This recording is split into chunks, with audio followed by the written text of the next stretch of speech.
You are now listening to the Sae Bae Cast, the #1 old school RuneScape podcast featuring guests from all across Galanor. To support this podcast, visit the Patreon link in the description.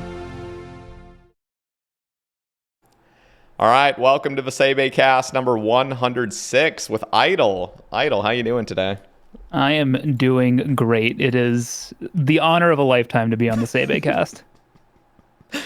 You're too wholesome, seriously. Like it really seriously, when I hear that, even if it's like somewhat in a joking manner, like it means a lot, but it really just, I don't know, it's just the Sae Bae Cast at the end of the day. It's just me talking to random people. Not random people. You're not random to me here.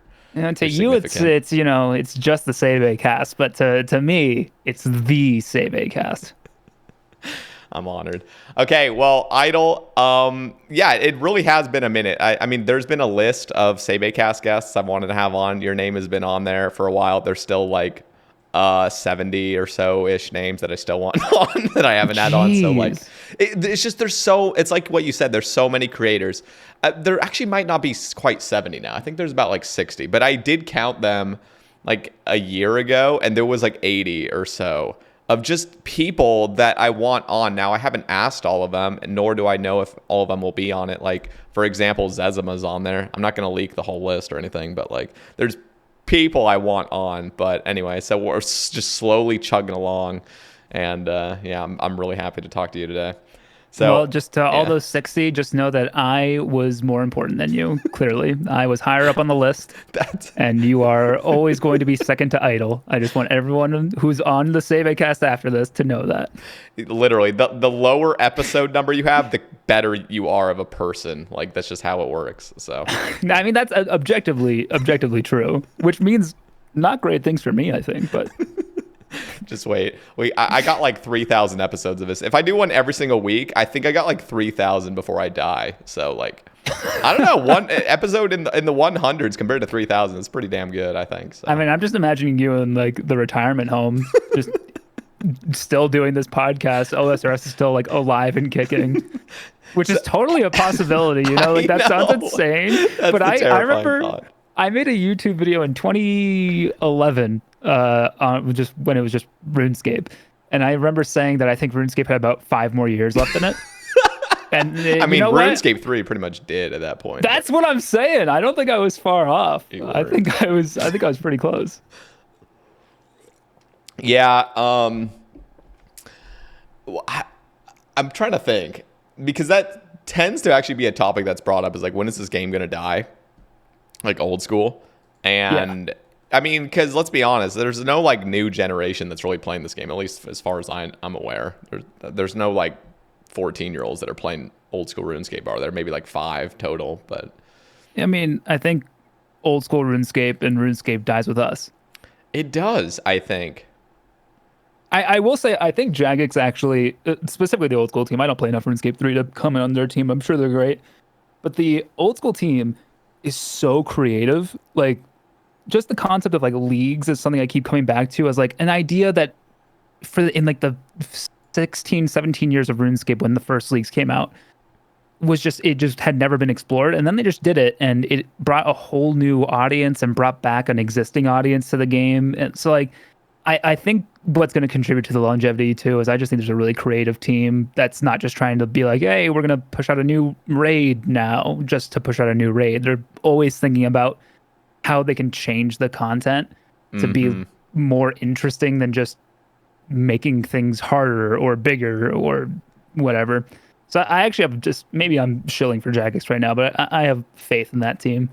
No, I think you're totally right. Like, there is so much potential with this game, seriously, like even now.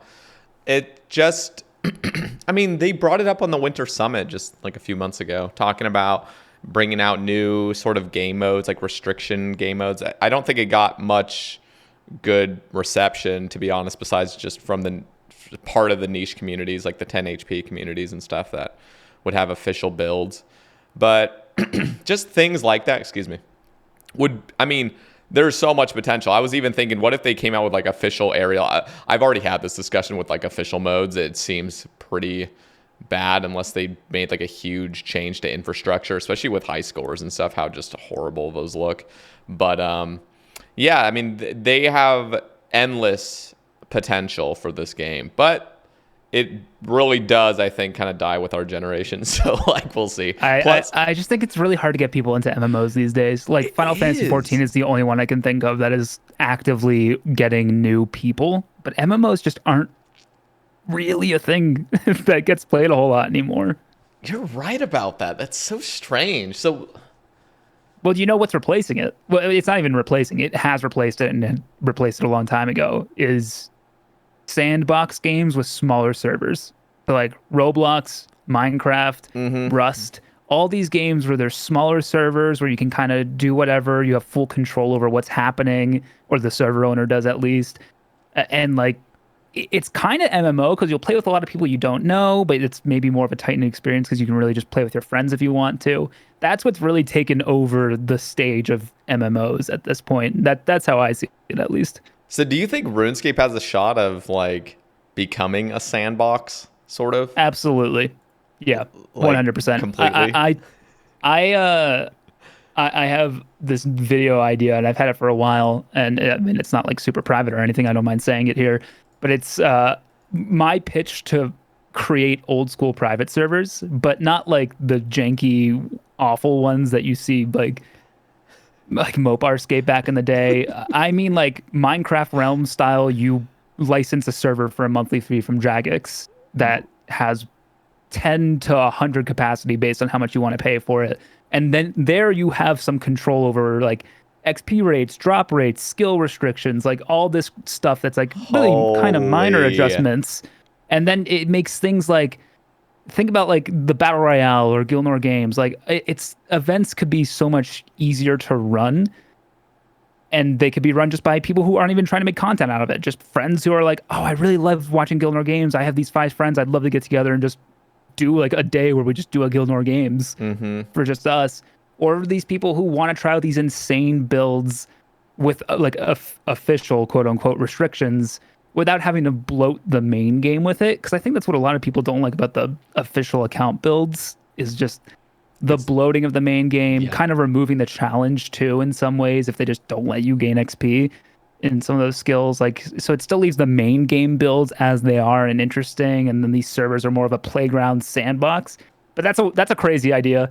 That is just something I thought of like 2 months ago, and I really like the idea, but I am also aware enough that that is kind of psychotic for any MMO to do something like that. I'm just thinking, yeah, because who knows what, I mean, I already know what Jagex would probably say. They're like super, that's just like a resounding no, but it makes sense. At least that's what I would expect Jagex to say. Just like they were trying to shut down 117 Escape HD and stuff. But no, I think that's actually a fantastic idea, to be completely honest. But the problem is kind of like where other people bring up the segregation of players. Like when you start making a bunch of different modes and servers and stuff like that, it just stops feeling like, I don't know, I guess it just stops feeling like you're all in it, like all in a world together. You're just... Yeah, I 100% agree. And I think that's like the most significant problem, and why no MMO has ever done it before, because you spent all this time as an MMO trying to cultivate a player base, and you want them to be playing together. I mean, Iron Man notwithstanding. But yeah, that's like, it kind of is like the anti MMO approach, which is why it's so weird and so out there. And there's a bunch of flaws with it. So I'm hardly saying it's like the perfect idea or something that needs to happen. It's just one like approach that I think, to make this game last as long as possible and to appeal to as many people as possible, crazy ideas are going to need to happen. And that's just one of my crazy ideas. No, I don't even think it's that crazy. But like you said, there's just so much risk to doing something crazy like that, even though I said it's not crazy. But yeah, it's crazy. Well, and who knows if the player base would even want it. I obviously want it because I am annoyed constantly with how much lack of control I have with just Runelite plugins. And the amount of content that could come out from not just me, but obviously every other content creator who exists and doesn't exist yet, with these servers would be insane. So, but that's totally a biased take from someone who wants to create interesting content. Yeah. An average player might just see this as like, what is this for? Why did we spend time making these servers instead of time fixing the existing servers or creating new content or blah blah blah? Yeah, no, you're totally right. Like, God damn it. No, because I feel the same way, sort of. Like, I have my selfish desires for this game. And, like, if I could make the game, if I could balance it, like, just you having said, like, imagine you could have your own world that you can kind of create, sort of, you know, or just make adjustments to. Drop rates, for example, item stats, shop quantities and prices, just like everything like that, I would be so obsessed with. I think that would literally reignite the entire game and just all my passion into RuneScape again, being able, because I've had like past casts talking to people that are super into like game balance and stuff like that, and hearing about all the potential for this game and how much like balancing you could add in and like drop rates and just making everything almost perfect, because there is just a lot of jank things in this game that just will never get updated, almost because there's like a nostalgia fix to it. When I was talking to BC Guppy on the cast, ironically enough, we were just talking about him before the cast, but he had brought up this like whole spreadsheet that him and GE Challenge were working on that was like totally rebalancing the game in like the most perfect way ever, where every weapon sort of has a significant use, sort of like it has its use case basically. And there's no just extremely OP weapons. Like everything kind of has, I don't know. We went on about it, but that makes me excited about, you know, being able to kind of manipulate the game a little bit and try out some things. And I think that point is, I am so fascinated by the weapons and stuff that just never gets used. Like I've had a few ideas that never came to fruition. They just didn't flesh out into full video ideas, but like trying to complete X challenge using only maces or something, or using only spears, and it's like an interesting enough idea on the surface, but the more I fleshed it out, the more I was like, it's really not that interesting, because the weapons are just not good. They're so not good that they're not even interesting to force myself to use. So like I wish, and I'm sure someone out there could make it more entertaining than me, like absolutely, but I do wish, like, I wish I could like make little adjustments myself to make these challenges more interesting or harder or easier or whatever, you know? The other thing, and this has just popped into my head, I was thinking if you had the chance to manipulate your own like server and stuff, I would love if there just was no PvP. And the reason it's not like I have anything against PvP, but I feel like it makes it so PVM items that you use against monsters have to sort of be balanced around like hitting a player with it too. So in a way, I think PVM drops could be so much more fun and just busted and overpowered, and bosses could be super overpowered as well if there just wasn't a PvP scene in at least that server, you know, that you kind of make. And so you could just have weapons that are just absolutely disgusting, because the only thing you're balancing off of is just monsters that you create, you know? So. Yeah, and I mean it is super weird. And again, I'll reiterate what you said. I'm not trying to say PvP should be removed or anything like that. That is absolutely ridiculous. that is this podcast. Remove PvP. We're just gonna keep like repeating it. No, don't. Oh god, the title's gonna be Idyl on removing PvP from Idyl hates PvPers. What the hell, man? No.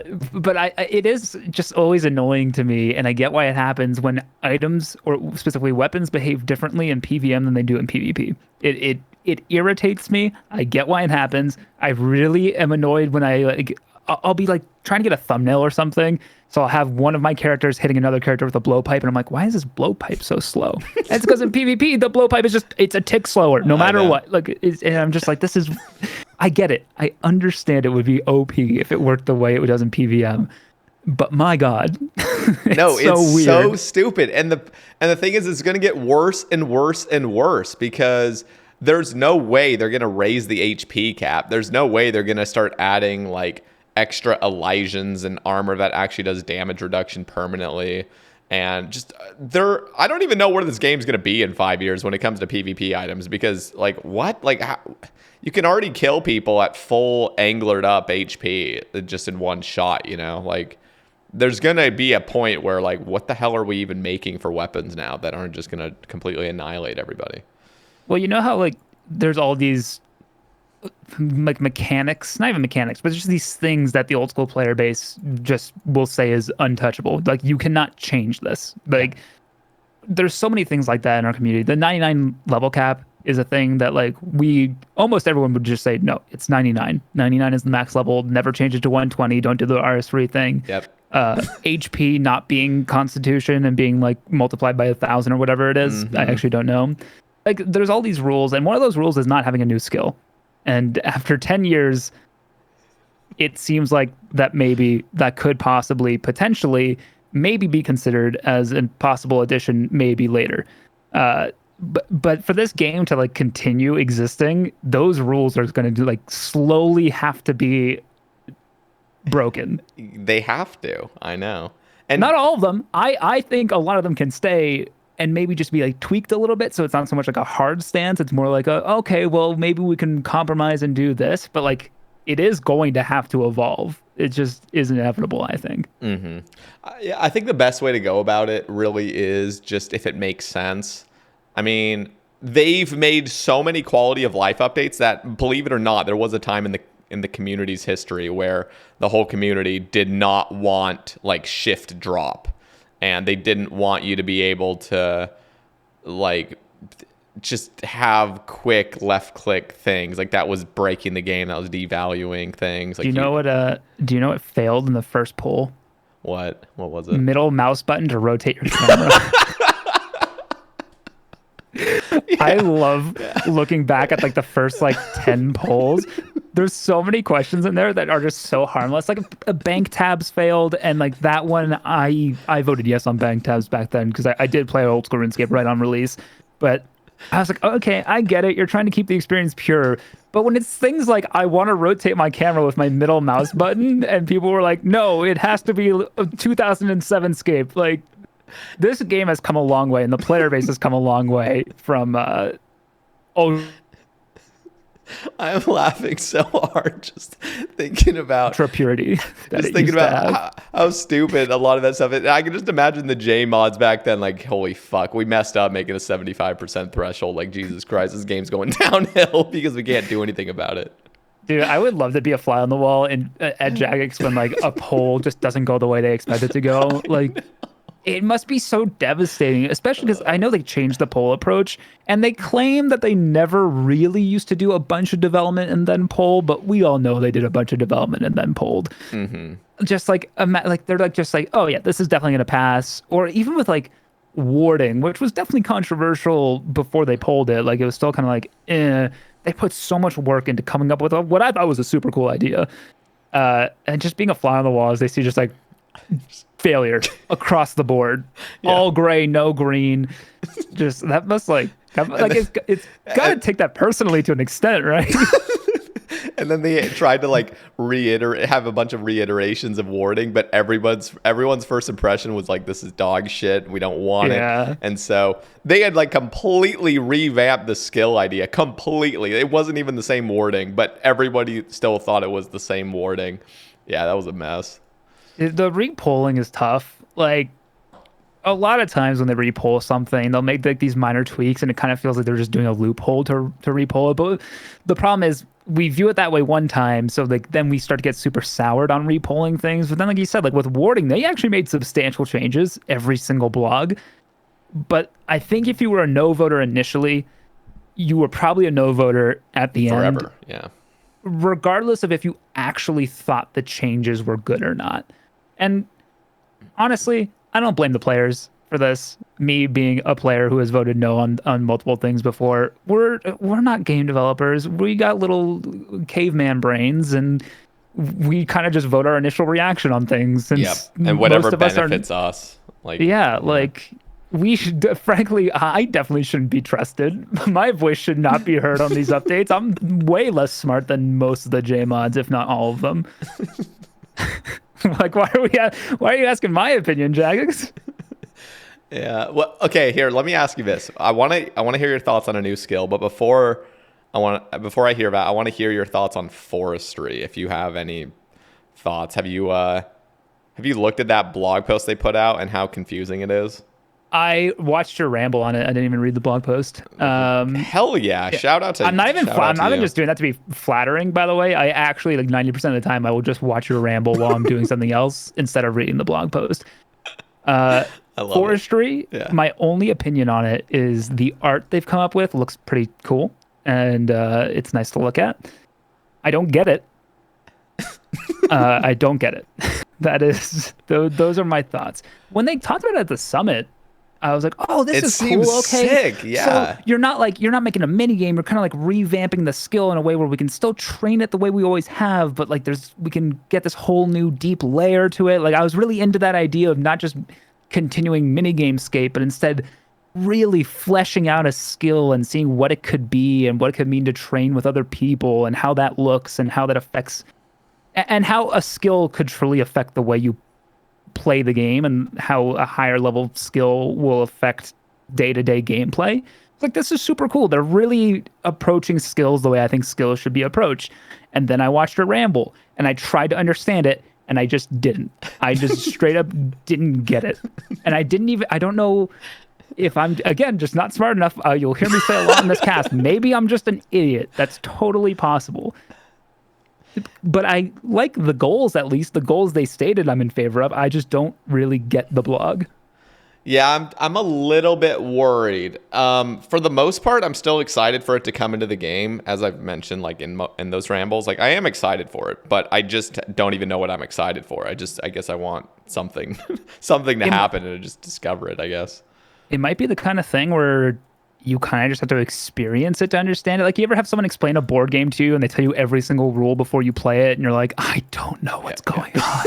And then after like one round of the game, you're like, oh, okay, I see what's going on now. Which is why for me with board games, I'm just like, guys, can we just play it and like you'll tell me the rules as we go? Like, I understand I'm probably gonna lose. Yeah. Like, yeah, I'll probably lose, but that's okay. I'm probably gonna lose if I understand every rule right off the bat. Like, that's how I think forestry might be. Like, I think it might just be a concept we've never really seen in the game. So like, we just have to experience it.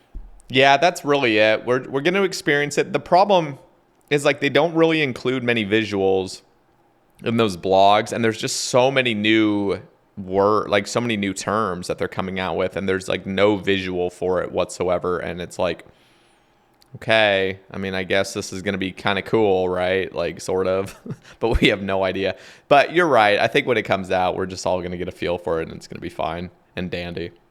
Yeah, I mean, they can always change it after it comes out.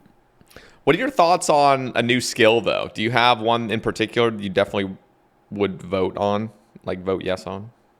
No, I'm really, so I'm 100% open to the idea of a new skill. I'm pretty much of the mindset that a new skill isn't needed, but I would welcome it if it was a good idea. Like, I don't really get the people who are saying old school RuneScape should never have a new skill because a skill could just be like a mini game or an addition to an existing skill. Like, yeah, that's true for most skills that came out after 2005, like, or 2004 even. So I'm like totally into the idea of a new skill. I think it needs to be a good idea, you know? Yep. I'm not tied to anything I've heard. No, like none of the player suggestions I've heard have been like super moving to me. I've seen about 18 different ways to implement sailing, and I know that's one that excites a lot of people. And only like one of those, and I forget what the details of it were, was like genuinely. I was like, oh, that's cool. That's a cool way to do it. But I think I'm just gonna play it by feeling when the proposals start to come out. I like that they're going to do a lot of opinion polling too.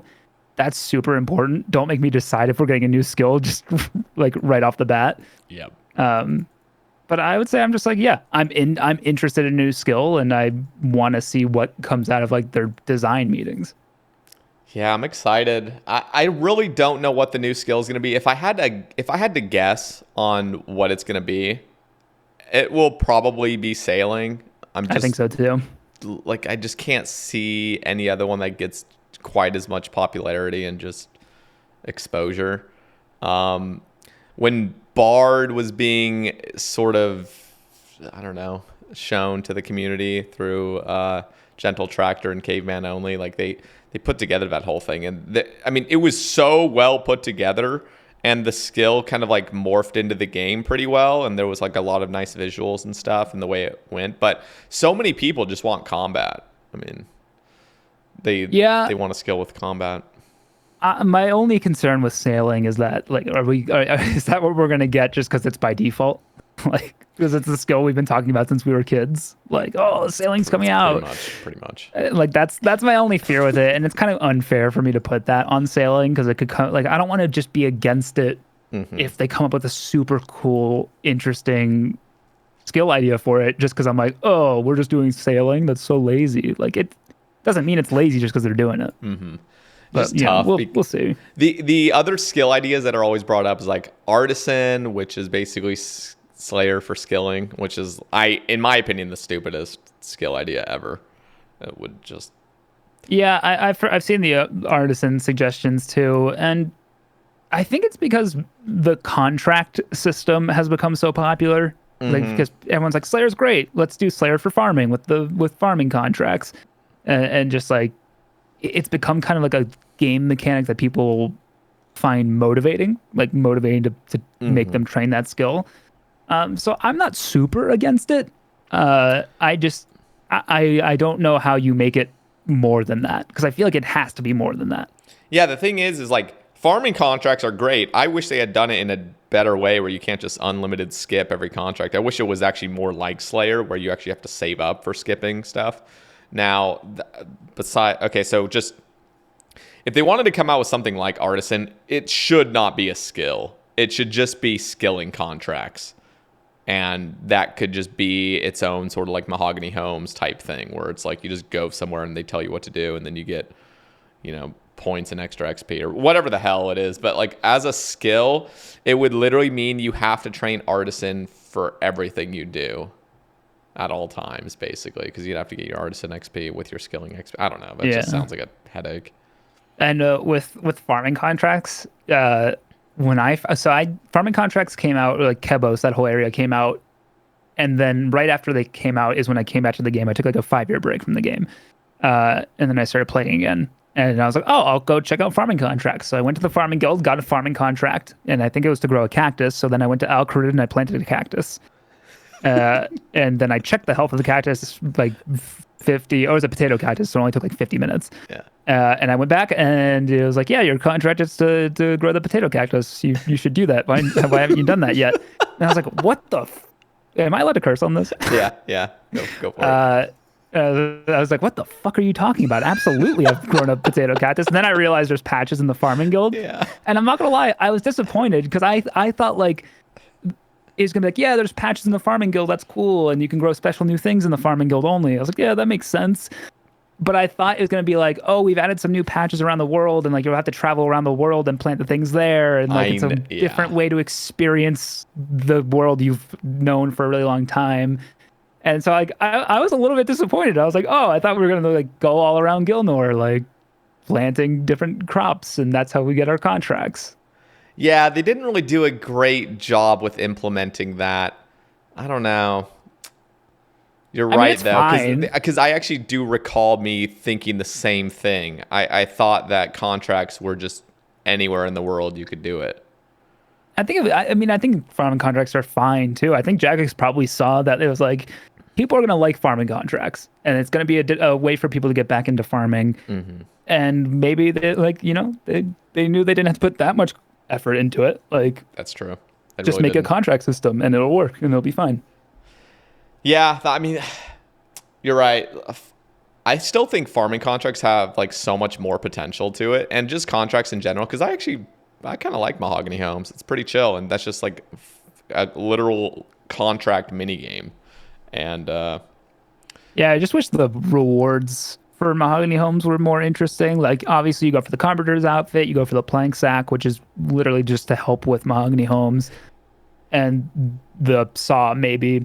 And like every single mini game that has supply crates in this game just sucks. Like, why are supply crates never good? Make it worth it for like I would like it if I was like, oh, like should I be saving for the carpenter's helmet or whatever it's called, or should I buy a supply crate to help like offset the cost of all these planks I'm using?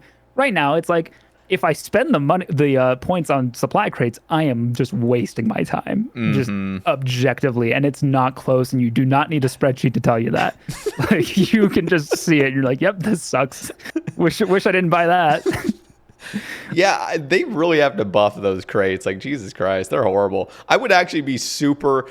The problem with is like construction has always been known to be the gold sink skill. So it's really hard to give resources out there. But like, I don't know. They really still could. They could make those crates a lot more fun, or at least have some like really crazy rares that you could get. Not like super crazy. The construction pet.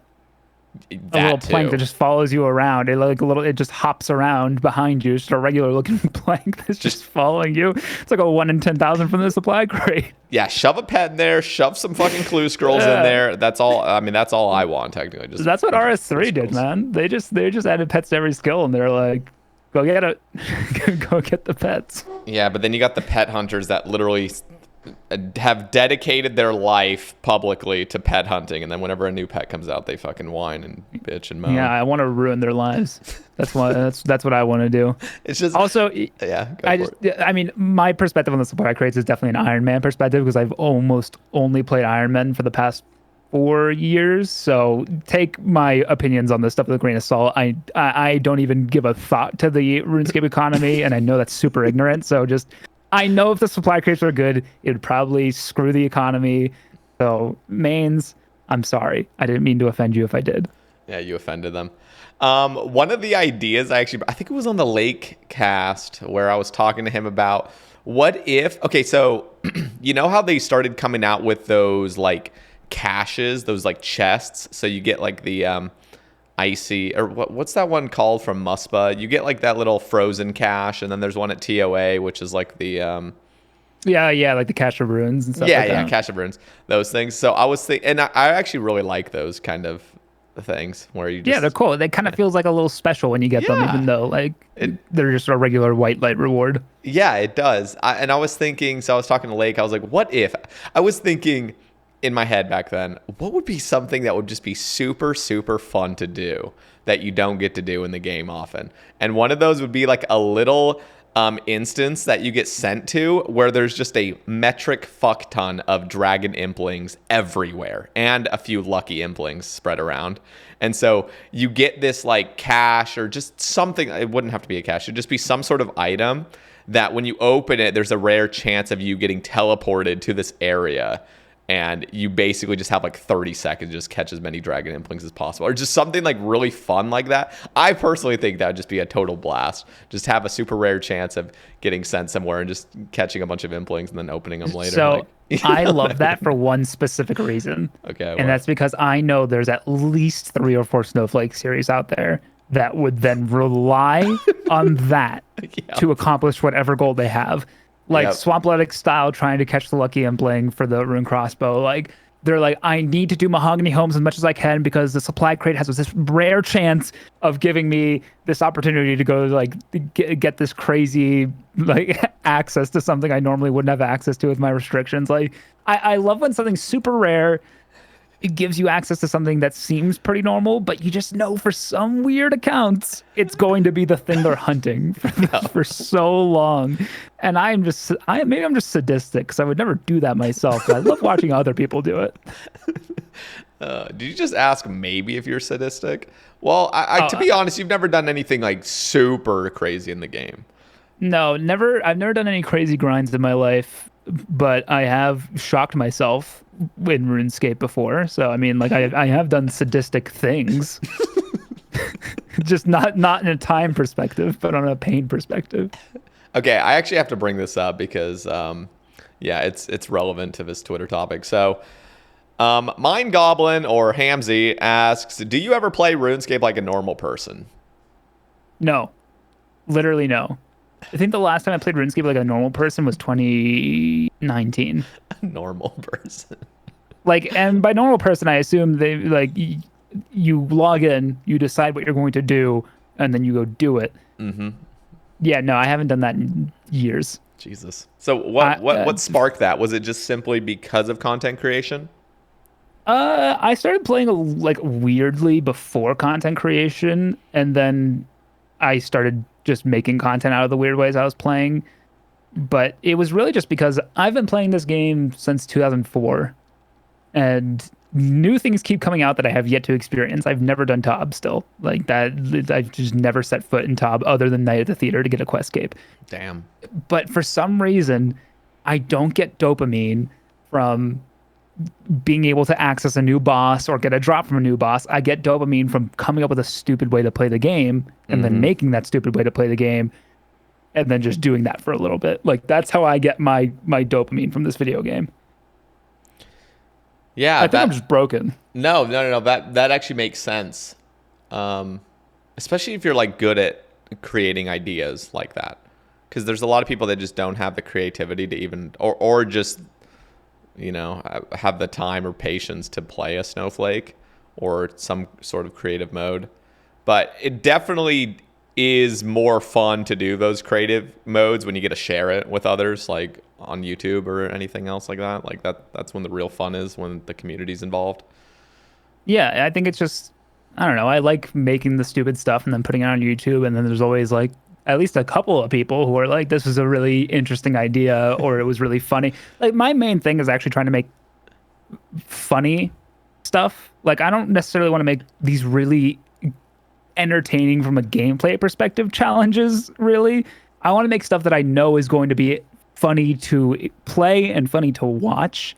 So like I'm not like Settled, where he'll come up with these really interesting challenges where he can think about, oh, well, then to get a fire cape, there's all these interesting hurdles I'm going to have to jump through just to make that possible now. And it's really cool to watch his thought process and to see him plan it out and to execute that plan. Like that's a whole different form of entertainment than what I typically go for. I go for like the other end of the spectrum. Like, let's see how far this dumb guy can get in this dumb idea he made up. So for those that haven't seen any of your videos or know much about you as a content creator, what is the weirdest video idea / maybe even Runelite plugin idea that you've ever made? That you think? The weirdest one I've made by far is I got this thing called the TENS unit, which is used for muscle therapy. It uses electric shocks to contract your muscles like repeatedly. And if you turn it up above like, it has like a scale of 1 to 10. If you turn it up about 5, it forces your muscles to clench wherever you put these two pads, and it hurts like a bitch. And I bought one. I opened it up. I did a bunch of soldering and nonsense. Did you put the crystals in? Did you? Yeah, I'm just thinking of Napoleon Dynamite, his fucking time machine. He's trying to But I just put this little thing on it to like to be able to communicate to it over Wi-Fi. Then I made a Runelite plugin, so whenever I take damage, it sends a signal to the TENS unit to shock me. Jesus and then Christ. I just ask people on YouTube and on my Patreon, just like, hey, where should I go to take a bunch of damage? So I went to like the desert. I did Chaos Altar. I did LMS, and I was just getting shocked this whole time every time I took damage based on how much damage I was taking. That is by far the dumbest thing I've ever made. Oh my God. That's good. Yeah. So what about that snail man mode? I think that was, okay, wait. The funniest video that I have to say this, the funniest video you ever made, in my opinion, where I actually couldn't breathe at points, was the one where you were just watching people start making their own McTiles. Oh my God, that was great. I love that. I couldn't breathe. I could not breathe at some points. I'm going to have that all linked in the description, boys. So if you guys are listening to it, go click on Idyl's links. I'll have that video in particular. That was seriously, I could not breathe. It was so fucking funny.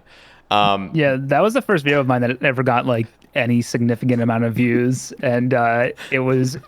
I titled it "Did Settled Ruin RuneScape," which some people were angry about, and it was funny because I was talking with Settled pretty recently we were doing prop hunt with Jimmy, and I was like, and we were just talking. I mentioned that video to him. I was like, so hey, have you ever seen the video I made called "Did Settled Ruin RuneScape"? Because a lot of people got real mad at me about that title, and he was like, oh yeah, that was you. Yeah, I did see that, and we just laughed about it because it was like, obviously no, like just no. Clearly he didn't. He didn't do anything wrong.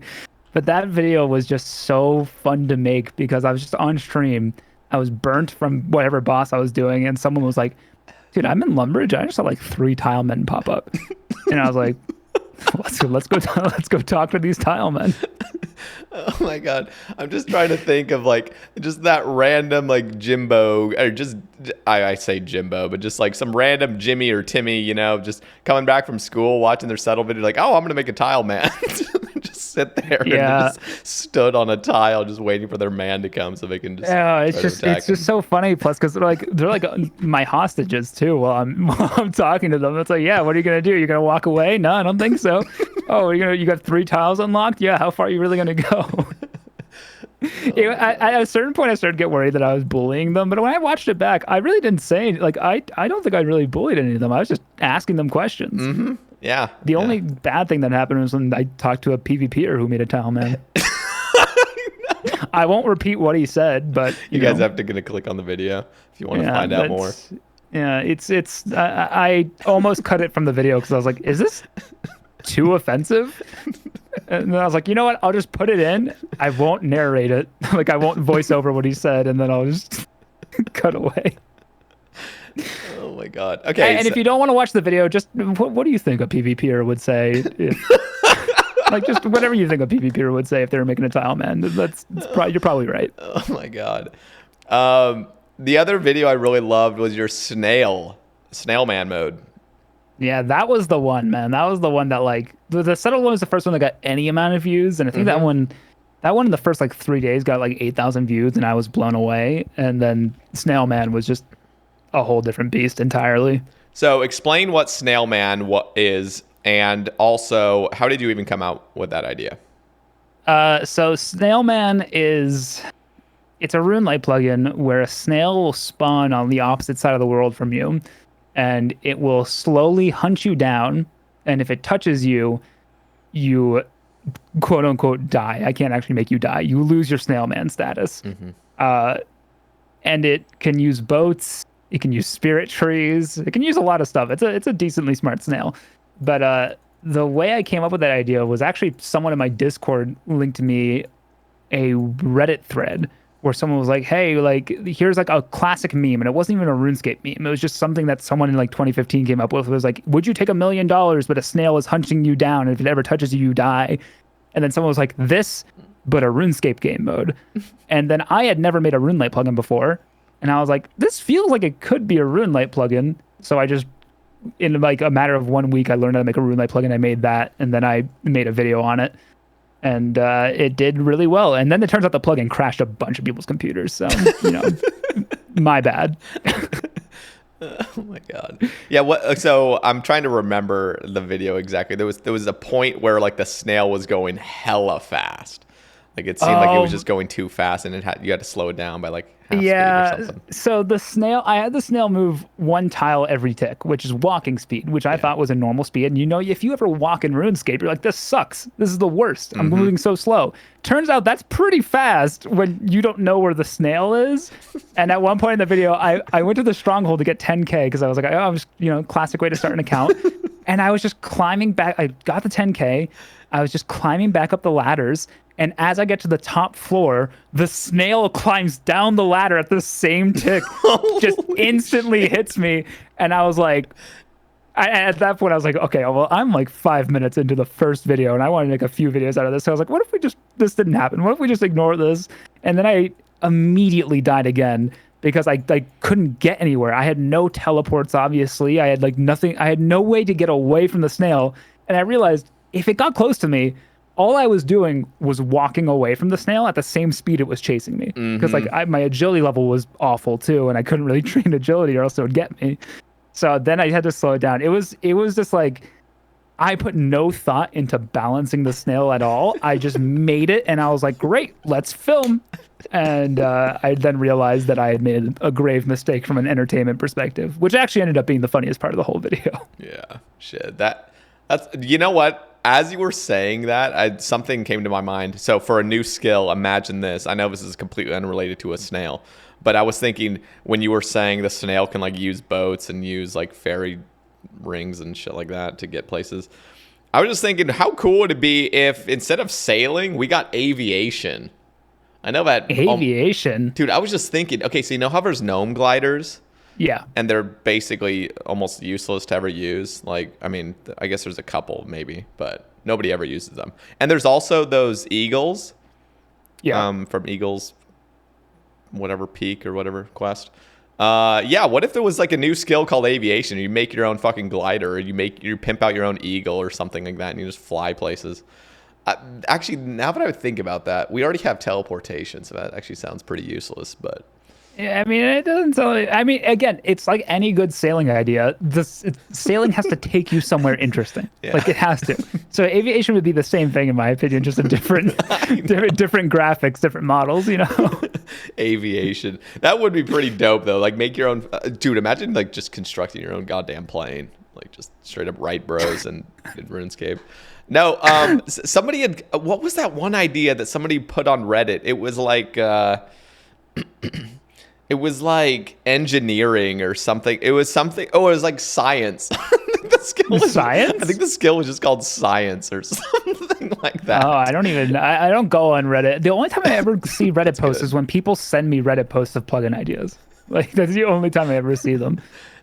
Yeah, the skill was called science, and it was basically like trying to make like your player more rational, I guess, or something like that. So you like raise your science level and you could start making like what were they? I can't remember all the details, so I might be making up shit. But it was something like your potions could be pimped out even further, so like it's actually like modern medicine, and you know, you would have like potions that would just straight up heal you to like full and stuff like that, and yeah, there was like I don't know if there was like vaccines or something, but like you could come out with new deadly, you know, not poison, not venom, some other crazy shit, and the only way is to protect yourself is get a vaccine, and the only way to do that is through science. I don't fucking know, but oh, that was a crazy skill idea. That is the most insane one I've heard by far. Okay. Hamzy also asks, will you ever show us your old RuneScape music videos? They're still out there on YouTube. The answer is no, but yeah, I guess I'll give context here. Because I made a joke about this. Hold on. By the way, for those who aren't aware, I am Golden Gnome nominee Idyl. Best new OSRS video maker. Go vote for me right now. Don't listen to anything Sae Bae says. Go vote. Don't even look at the other names. Just when you see Idyl, click on it, click next, and then you can vote for whoever you want. Mm-hmm. But oh man, I made a joke when the nominations were opening to like get to the top 4. That if you voted for me for best new video maker, you're an idiot, because I started making RSMVs in 2007. My first YouTube videos were in 2006, but they were Lego stop motion, so not RuneScape. And then I made RSMVs in 2007 until like 2010. And I people then started asking me for those RSMVs, so I went looking on YouTube, and almost every single one is still up there, which is horrifying. I don't know the password to any of the accounts. They'll never get taken down. Like I don't know how I'm ever going to figure out those passwords. But the answer is absolutely not. Just no shot am I ever showing those to anyone. They're horrifying, legitimately horrifying. Yeah, I have one music video, a RuneScape music video that I made in like 2007. Yeah, I will never show that. That'll never see the light of day. Yeah, it's just not necessary, you know. And it's exactly like your scenario where like I don't even know the account's password or anything, so there's no removing the video. The only thing I could do to try to remove it is just like report the video a million times. try to get it taken down for copyright. Yeah. Do you remember? Maybe you don't want to tell me this, so because you don't want us to figure it out. Yeah. But what song was it for? I can't tell you the song because it's a great song too, but the video is called that. So if I told you the song, everybody would be able to find it. Yeah, that's the problem. I want to tell people some of the songs I made RSMVs to, and some of them I probably could get away with saying just because so many people made RSMVs off these songs, but I'm too afraid. I'm too afraid that someone would somehow figure it out. Oh God, I just found my oldest one. Oh, Jesus Christ, it's not good, man. Cringeworthy.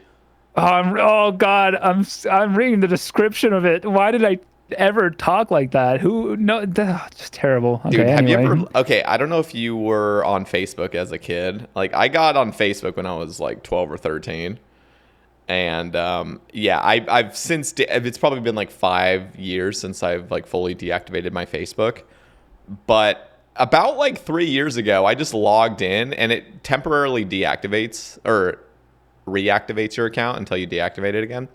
But yeah, holy shit. I just got curious. And so I went to my Messenger app on my phone just to see like past conversations. I'm like, what the fuck am I even saying? Like, I'm like not even like I can't even remember having these conversations. That's how different of a person I was when I was a kid. Like, I'm just like looking at these conversations, and I when you just can't even have both eyes open because you're like repulsed by it. You're like, Jesus, man.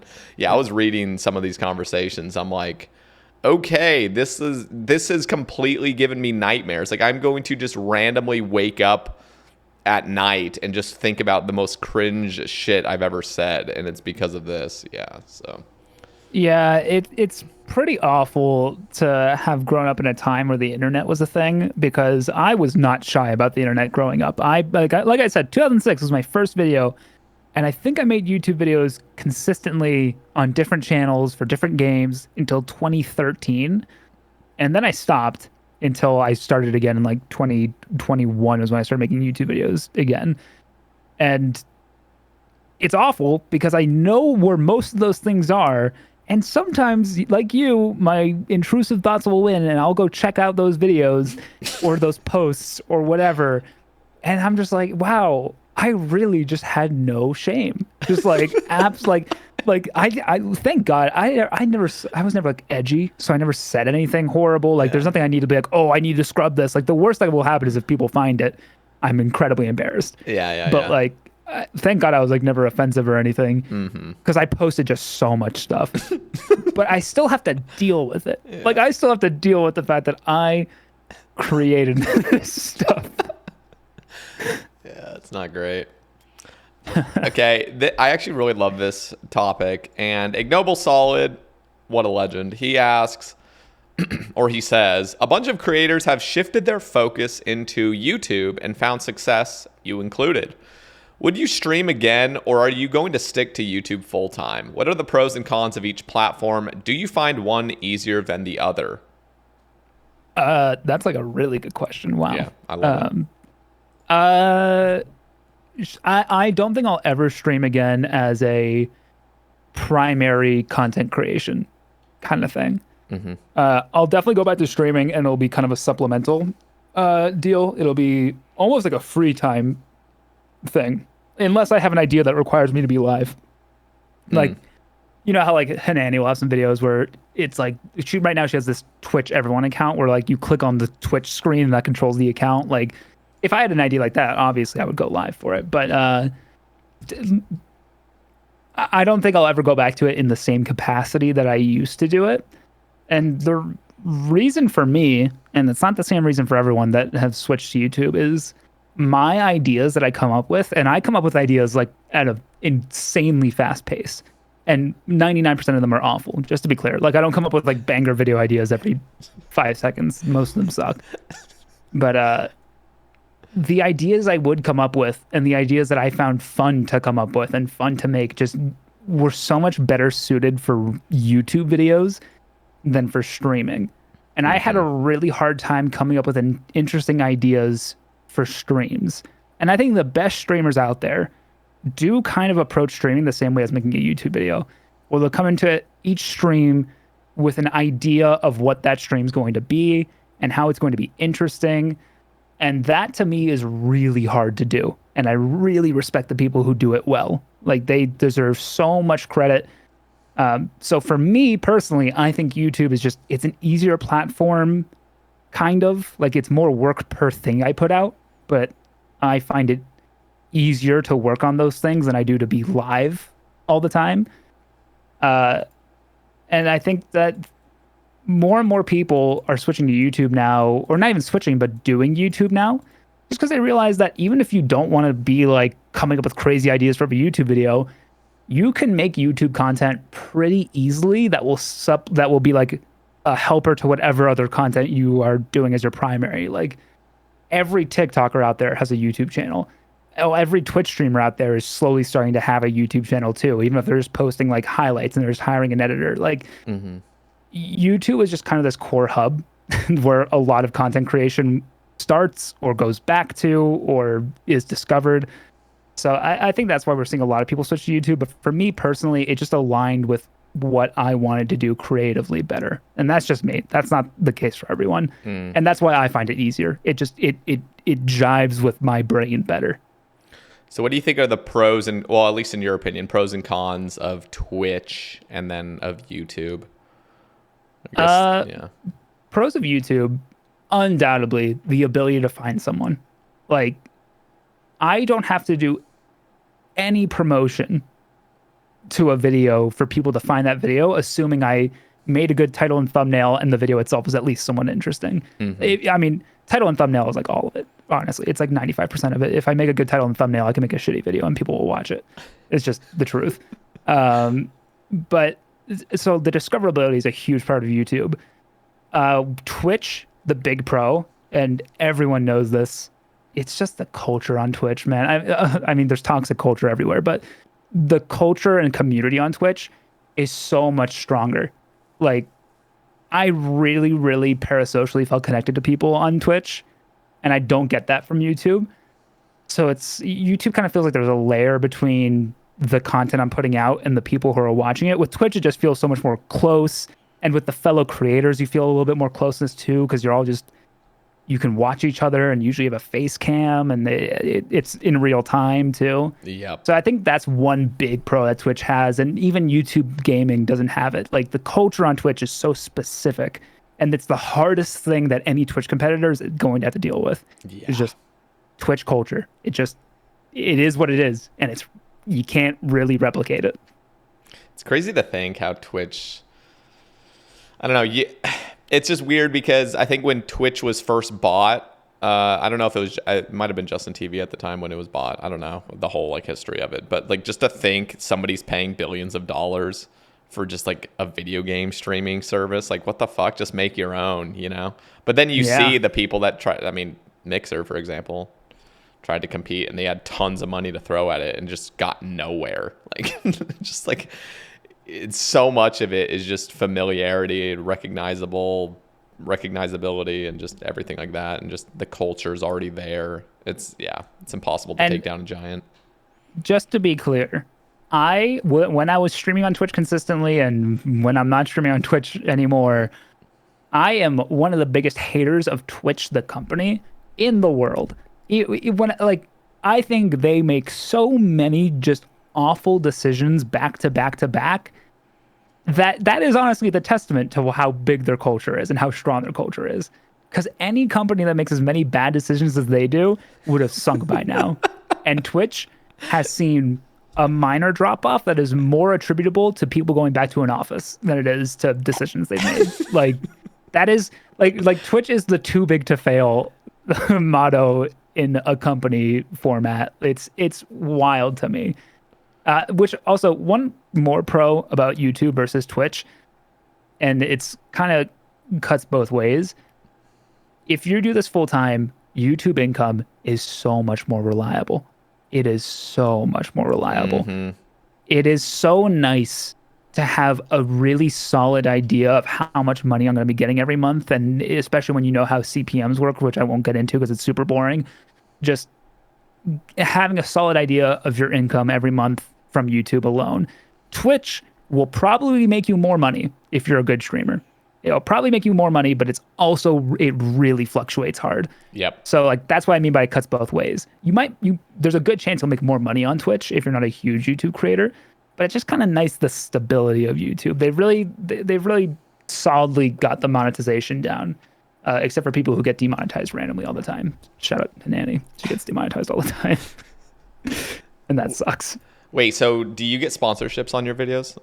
I do. I'd say, I mean, it used to be like whenever I got a sponsorship offer, I would take it. Now it's to the point where I get like a few sponsorship offers and like either I can't take them all because they all have deadlines, or, you know, some sponsorships are just not ones you really want to take. But yeah, I'm at the point now where I get them pretty consistently.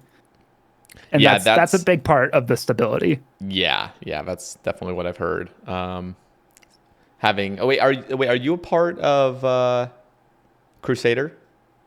I am not a part of Crusader now. Okay, I was just curious. I just the companies and the people reach out to me individually. Okay.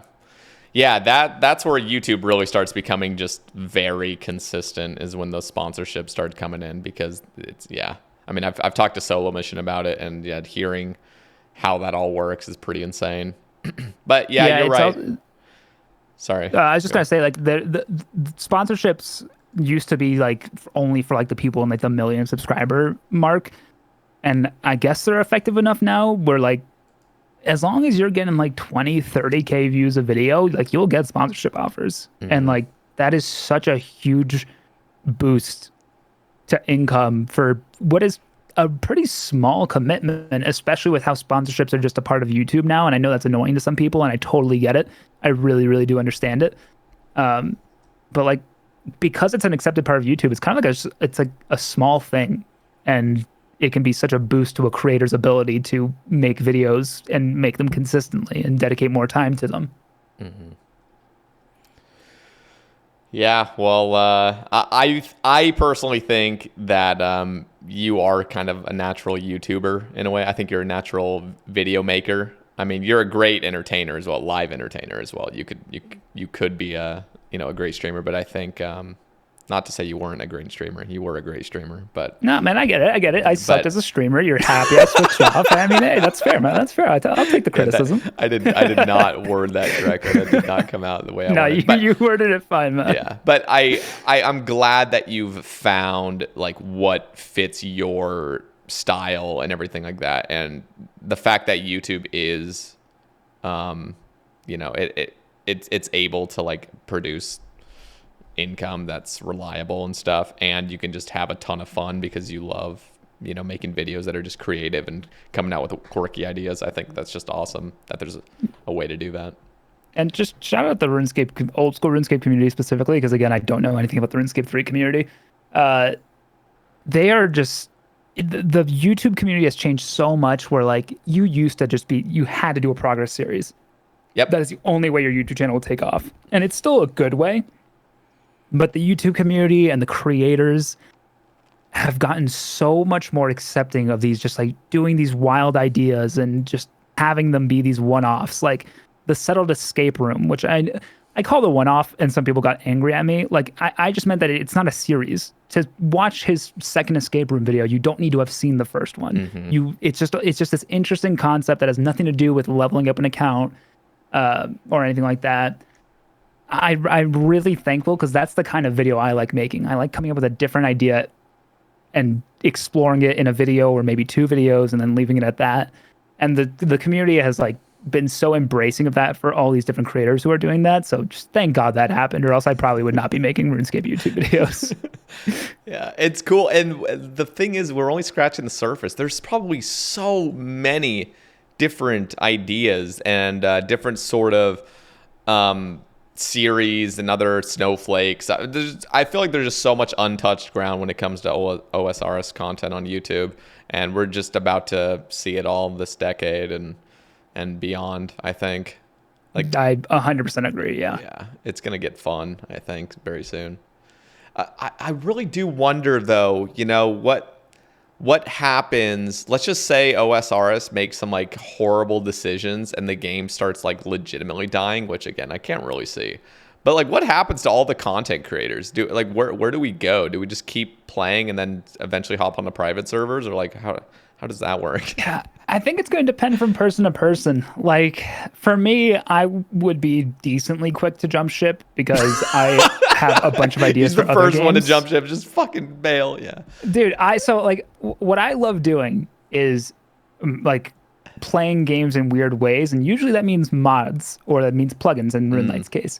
And I have a whole list of ideas. I've mentioned this on a few different like times I've talked about it, but I will write down every single idea I come up with. I will take out my phone, I'll write it down the second I have an idea. I will not take time to think about how good it is. I'll just write it down. And for that reason, I have a whole list of non-RuneScape ideas. And they're basically there like, hey, if RuneScape dies, here's the list of ideas to go to, and just just jump ship right away. Because I think the scariest thing about being a one game content creator, which is the case for most RuneScape creators, because everyone at this point knows that it's basically impossible to break out of this game. Like, it's super, super fucking hard and kind of scary. yeah.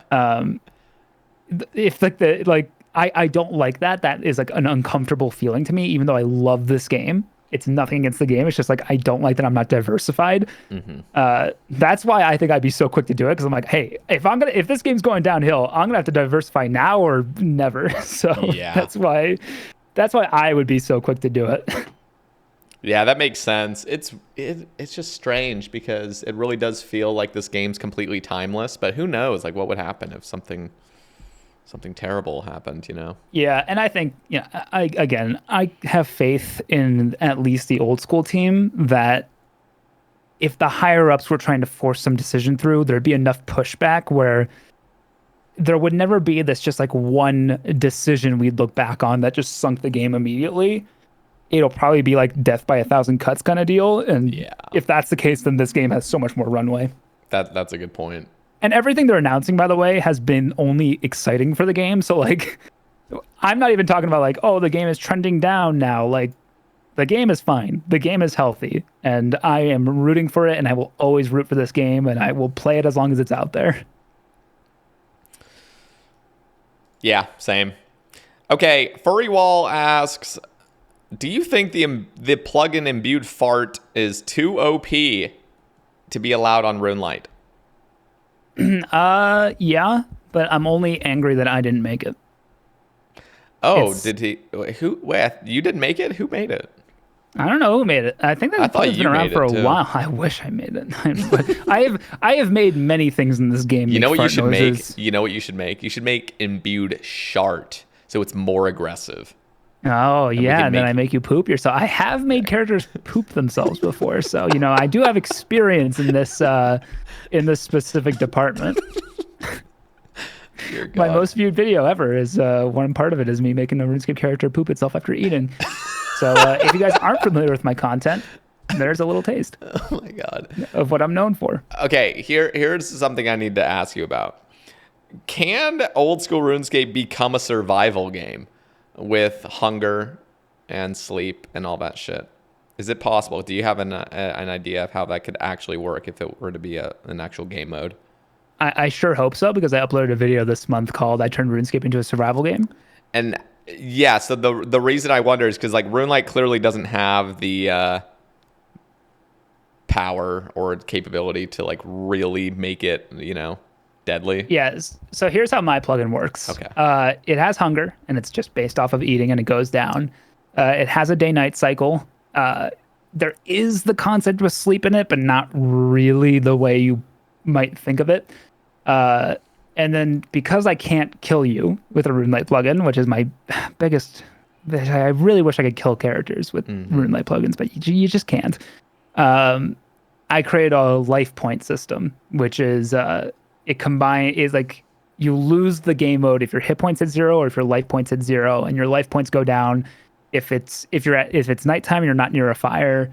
If your health is below a certain amount, you're injured. If you're carrying too much based on your agility level, your life points will start to go down. Like all these different status effects to try and simulate a survival game's like stakes But yeah, the hardest thing about Runelite, and it would be so much better of a plugin if I could actually just like kill people with Runelite, which is never going to happen because that's not the way MMOs work. If I was able to kill you, that would mean I'd have to be sending messages to the server that were fake, and at that point, my account would get banned.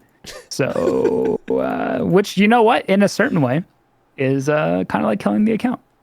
It's true. That is true.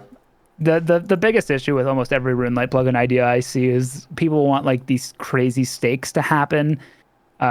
Like, oh, you should like lose like half your skill XP like in Dead Man mode, and it's like, yeah, that's a great idea. I can't do that. Like that's obviously I can't do that. I can change the number on the skill, but the second you log out and then log back in, it'll be back to normal. Yeah. Like that's the biggest thing I wish I could control. And hey, RuneScape private servers, you know, I could do it if they gave me access to them. Like, it's true. There is a lot of potential with that. You know, I again going back to private servers, I doubt Jagex would ever be willingly open to releasing just the ability for creators to do that, but it would be pretty OP. Yeah. Robert asks, what current plugin / any plugin ideas you have that you would like to see for a challenge in Gillenor Games Season 4? I mean, it's the most obvious answer. I would love to see prop hunt in Golden Gnome Games. I think that'd be insane to see. It's the one that makes the most sense at least for the plugins I've made, it's the one that makes the most sense as a Gillenor Games challenge, just because it's easy to understand because it's an established game mode in other games. It's visually easy to understand because people actually turn into what they are, and like the camera could see it all, and it'd be easy to capture. I don't know if there's any other Runelite plugins that would make for like a good Gillenor Games challenge, because a lot of Runelite plugins that are really good and make for interesting challenges are single player challenges. Like, they don't involve multiple people. So I think prop hunt would just be cool to see. I think it would work, and I'm just gonna accept the fact that can sound pretty conceited because I'm the one who made that plugin. I mean, listen, there's a proof of concept, man. People are loving the prop hunt videos, so if it ain't broke. So how did you even how did you learn how to make Runelite plugins? I was, before I started content creating full time, I was a software engineer, and I did that for 8 years professionally. And Jesus. Okay. Also, wait, how old are you? I'm 28. Okay. I'm 27. You're a little kid. You're a little baby. Yeah, well, I'm 28 as of like 2 weeks ago. So happy birthday. Thanks. I share a birthday with Old School RuneScape, so it's kind of shit. I didn't know we're kind of like twins like that. Me and Old School RuneScape were born on the same day. Oh, that's cute. Yeah, it really is. Thanks. And for that was like right acknowledging when that. you turned an adult, when it was actually born, huh? Yeah, dude. I actually told this story on a different podcast. But I'll tell it again here. It was my it was my 18th birthday, right? Because RuneScape's 10 years old now. And RuneScape was coming out. Old School RuneScape was coming out, and I was so excited because I've been burned on just regular RuneScape for so long, and all these people were trying to make plans, and my girlfriend at the time was trying to make plans for my birthday. And I just I didn't want to say no to all these plans because like I just wanted to play RuneScape all day. I just wanted to play Old School RuneScape all day. So eventually, like I just like I know for a fact I made her mad because like eventually I just like I had to come clean. I was like, hey, I just want to play Old School RuneScape for my birthday. We can do things on the 23rd if you want, but I'm gonna play Old School RuneScape. Oh my god! And that day I became top 100 of runecrafting, and I took a screenshot. And if I log into that account, it is at the same runecrafting level that I got on day one. So I never trained it again after that. That is I awesome. just started law running and nature running, but like as like the people crafting the runes, just because one of my favorite things growing up was law running. That's how I made money to buy my full Mystic set, which was very exciting for me when I was like 10 years old. And I was like, oh, first thing I'm gonna do when I log in on Old School RuneScape, instantly gonna start law running to make some money. And then I just started rune crafting. Big mistake. But yeah, unsurprisingly, me and my girlfriend in high school did not make it. Weird. Wait, what do you mean? Oh, we broke up like 2 months later. Oh, I see what you mean. Okay. Yeah. I Shit. chose RuneScape over her. Yeah, I mean that was the smart. Or wait, what? What am I saying? That's not a smart call. No. You know what? Things happen for a reason. You know, or at least that's what I keep telling myself. Yeah, that's what we have to cope somehow. Yeah. Yeah. Okay. Let's see. All right. Spraying Mantis asks, what are some other games that interest you as a streamer? As a streamer? Yeah. I think the games that interest me as a streamer are games that I haven't played before, but are very similar to games I have played before. So one I really want to play, and it's just been on my list of just games to play in general for a long time, Oblivion. I've sunk so many hours into Skyrim. I've never played Oblivion. I've never played Morrowind. I want to play both of those games really badly. And I think I could have a good time with it. You know, I'm just stupid enough where I think it'd be interesting to watch me play those. And the other game, and I don't know if I'd stream this, is Breath of the Wild 2, Tears of the Kingdom. I was obsessed with Breath of the Wild, just horribly, clinically obsessed, like insanely obsessed with it, that I would love to play it. But streaming it's a little bit of a different issue because everyone is going to be streaming that. It is going to be the most saturated thing on planet Earth when it comes out. So maybe not the stream. But other than that, yeah, I don't really play other games. Like I kind of just play RuneScape. So yeah, but, so I was thinking. So Hanner posted a tweet like last month or something asking like if any sort of content creator wants to play Minecraft. Where I think you had replied to that as well. Yeah, I did. Yeah. See, that's a game that I was like, as you said, clinically addicted to basically when I was a kid. I mean, Minecraft was my shit. Like when I was 16, I remember like I was sleeping in my closet in my bedroom because we were like in the process of moving. So we had to get our bunk beds out. So I'm literally sitting in the closet all day playing Minecraft. That's how I was. Oh, actually, going back to the how did I learn to make Runelite plugins thing, the way I discovered that I love modding games was I made Minecraft mods back in like 2012, I think. Because like in between my burnout of RuneScape and Old School RuneScape coming out, Minecraft was the game I played nonstop. And that's when I learned how to make. Like I was playing with mods. And I was like, I wonder how people make these. And then I just started learning how to make them. And they're also made in Java, which is really convenient because that's what RuneScape's made in, and what the Runelite plugins are made in.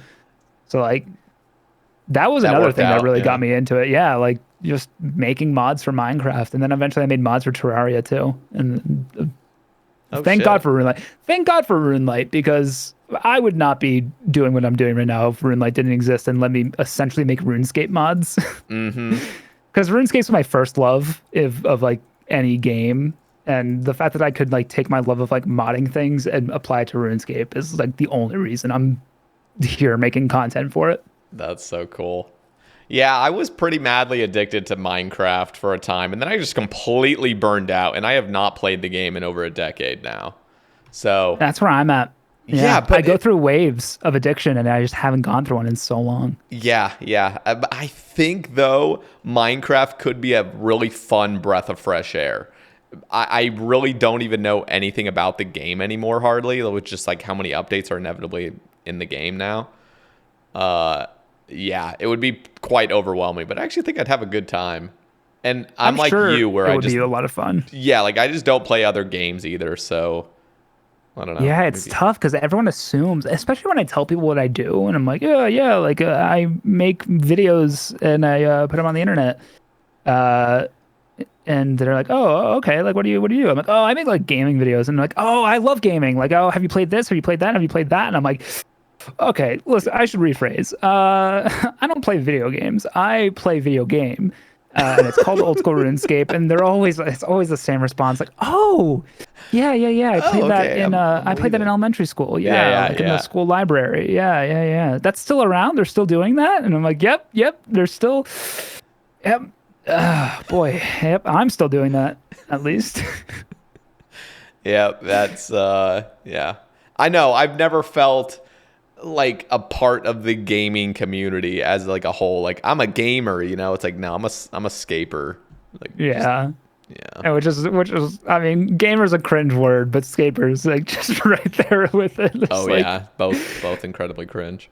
oh man, it's so all my friends, even the ones who don't play RuneScape, know what I do, and they know that like they just kind of associate me with gamer, and so all of them have started watching The Last of Us on HBO, and they're like, "Have you watched it yet?" And I'm like, "No, I haven't started yet." And they're like, "Oh, well, you played the game, so you kind of know what's going on." And I'm like, "Yeah, no, I haven't played the game either. I just because every time I play a video game, and I know people are going to relate to this, every single time I feel guilt that I'm not playing RuneScape, and not even because I feel guilt like, oh, I should be making content out of RuneScape right now. I'll just feel like, man, why am I not like at least logged in fishing right now? Or like, why am I not? Like I could just be at Redwoods, and then like I'll log in, I'll do Redwoods, I'll get a clue, I'll do the clue, and all of a sudden I'm just playing RuneScape. Like it's just like, Yep.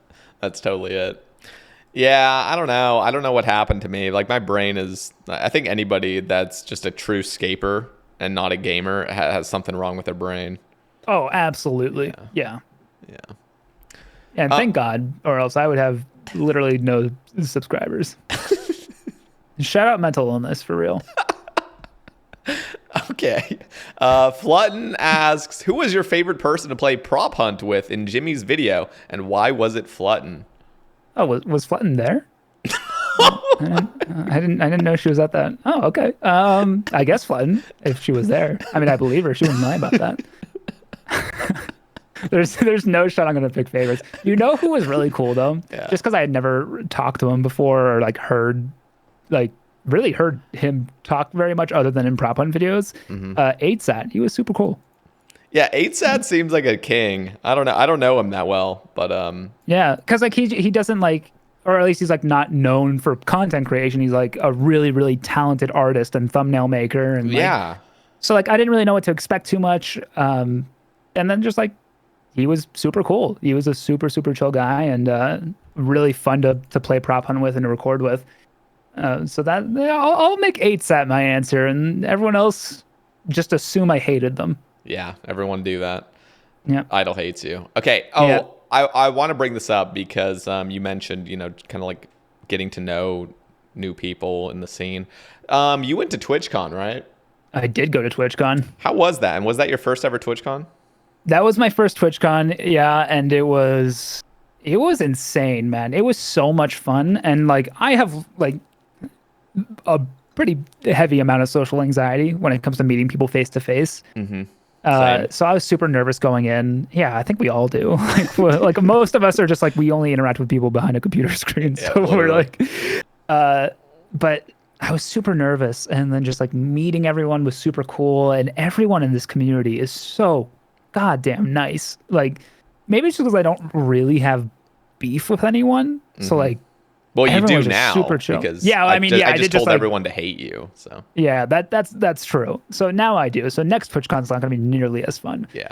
But I think just meeting everyone and like people I had never even interacted with online that I met Fuse there, and I had never talked to Fuse ever. And you still didn't talk to him there. No. Yeah, and I ignored him because I was like, yeah, I'm a little bit better than this guy. No thanks. But I knew who Fuse was, obviously, because he's really well known. And he's like, wait a minute, are you the snail guy? Oh, and then shit. like we were just at a party, and then we just like hung out for like most of the night. And I was like, holy shit, I like Fuse is so nice. And it's just a guy I had never talked to. And then obviously everyone I had talked to was awesome. The only person who was a real like just dick was 9rain. I hate 9rain. Okay, now that we got that clip out of the way, someone clip that and send it to 9rain. No, 9rain's great. I love 9rain. Yeah, that dude. I mean, I don't really know 9rain too well, but I know he's a legend because he's. I don't know everything that anybody's ever told me about him. He's a good dude. Plus, I watched the Base After Dark with him. Seems pretty chill. Yeah, he's one of those people. He's got the same kind of creativity that I do, where it's kind of like really weird and like you kind of can't follow it. And for some reason, like whenever he's just making a dumb joke, I'm like, I know immediately where he's coming from, and I'm like, that dude, that's hilarious. And everyone else will be like, what the fuck are you talking about?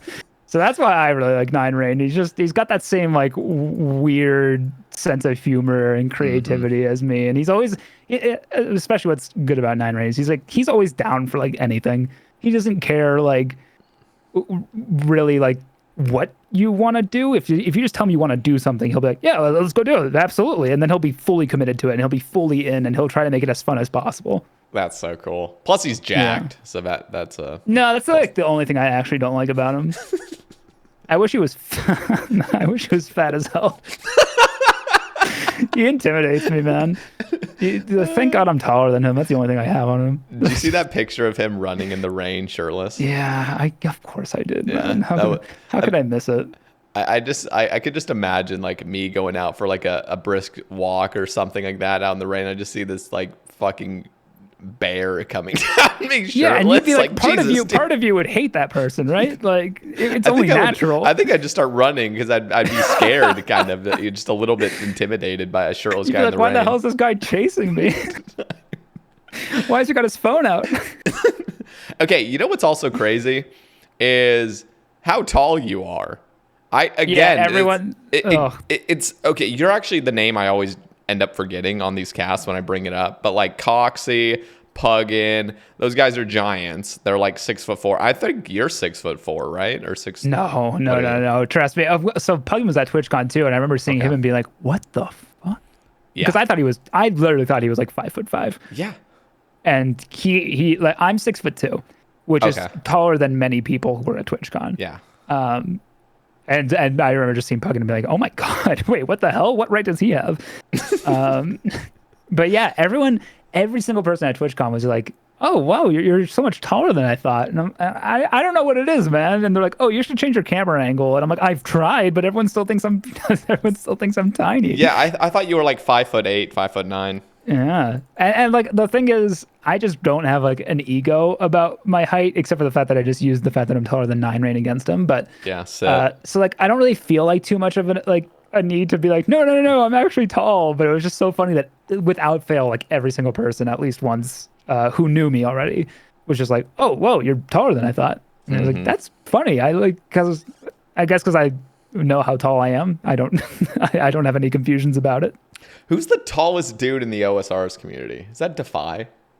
It's probably Defy. I've never met Defy, but he is like 6'7" or something. He's like a goddamn like redwood tree. He's huge. Yeah. In the height department specifically. Yeah, I wonder what it would be like because, you know, I've seen the TwitchCon vlogs and stuff like that where you kind of start gauging people and how they look like in real life. But I feel like as soon as I go to one of those, I'm going to that Tennessee meetup with Based, but going to a TwitchCon, I'd love to just see where I stand almost. See where you stand, yeah. Just like meeting up with like creators and saying, "Oh, like I'm a lot smaller than you." I mean, like I'm 5'11", so like I feel like I'm right in the middle. That's like. But there's so many big creators. I'm gonna feel like a child, dude. Like there's legitimately over like 2 handfuls of creators that are like 6'4" plus. I'm like, what the fuck? You know, the only person who's like really like even the people who are taller than me, the only person who like I really felt like insignificant next to was Prison Joe. Because he's like both jacked and taller than me. Yeah, that dude's a monster. He's like he's legitimately just like you could easily just with 2 fingers probably squish me. So that's the only one where it's like, oh wow, you're like significantly taller than everyone here. But 5'11", you'd be fine. 5'11's fine, right? You wouldn't be bottom of the food chain. We'd eat the other people first. I wish I could just be like 1 more inch, you know? I mean, I'll say I'm 6 foot on any dating app and anything, but like when it really comes down to it, if there was an actual 6 foot person, it would be very clear I'm slightly shorter. Yeah, but any 6 foot person will say they're 6'1", right? I mean, that's just how it goes. I think the classic rule is you just always say 1 inch more than you are, right? Yeah. That's why I say I'm 3 inches. I should just start saying I'm 6 foot. Yeah, you really should. I'm just too honest. Yeah, you should. You really should. It'll get you further in life. It really will. That's a scary part. Womanity asks, dream collab. Sae Bae and Idyl on a Sae Bae cast. That is my dream. that'll never happen. That's Yeah, cute. I don't. But if we're being realistic though, because that's like a little bit too out there. Dream collab for a long time. My dream collaboration would have been Jimmy. Yeah. Just because I really really love his style of like he's got the perfect balance of like good narrative storytelling with good humor. Yep. Like that is such a hard balance to strike. It's one that I don't have. I definitely lean way hard on the humor. Like Settled, everyone will watch him for the great story, the great storytelling, and then like that's a difficult thing to do in and of itself. But to do both, to be funny and still tell a cohesive, interesting story, is so hard to do. And I just think Jimmy's the king of that. So for a long time, and then I ended up being in prop hunt with him, which was insane. It was Jimmy. But of people I haven't collaborated with, you know what? I'm gonna say he was in the prop hunt video too, but I'll just say that was a Jimmy video, Framed, because I really want to collaborate with a PvP creator so badly. Yeah. Because it could take me so far out of my comfort zone. And Frame's another guy who like has really good storytelling in his videos, and then obviously they're funny as well. But like the storytelling in a PvP video is so good, and like he's like the originator of like Bronze Man mode, which was such a narrative driven Snowflake account.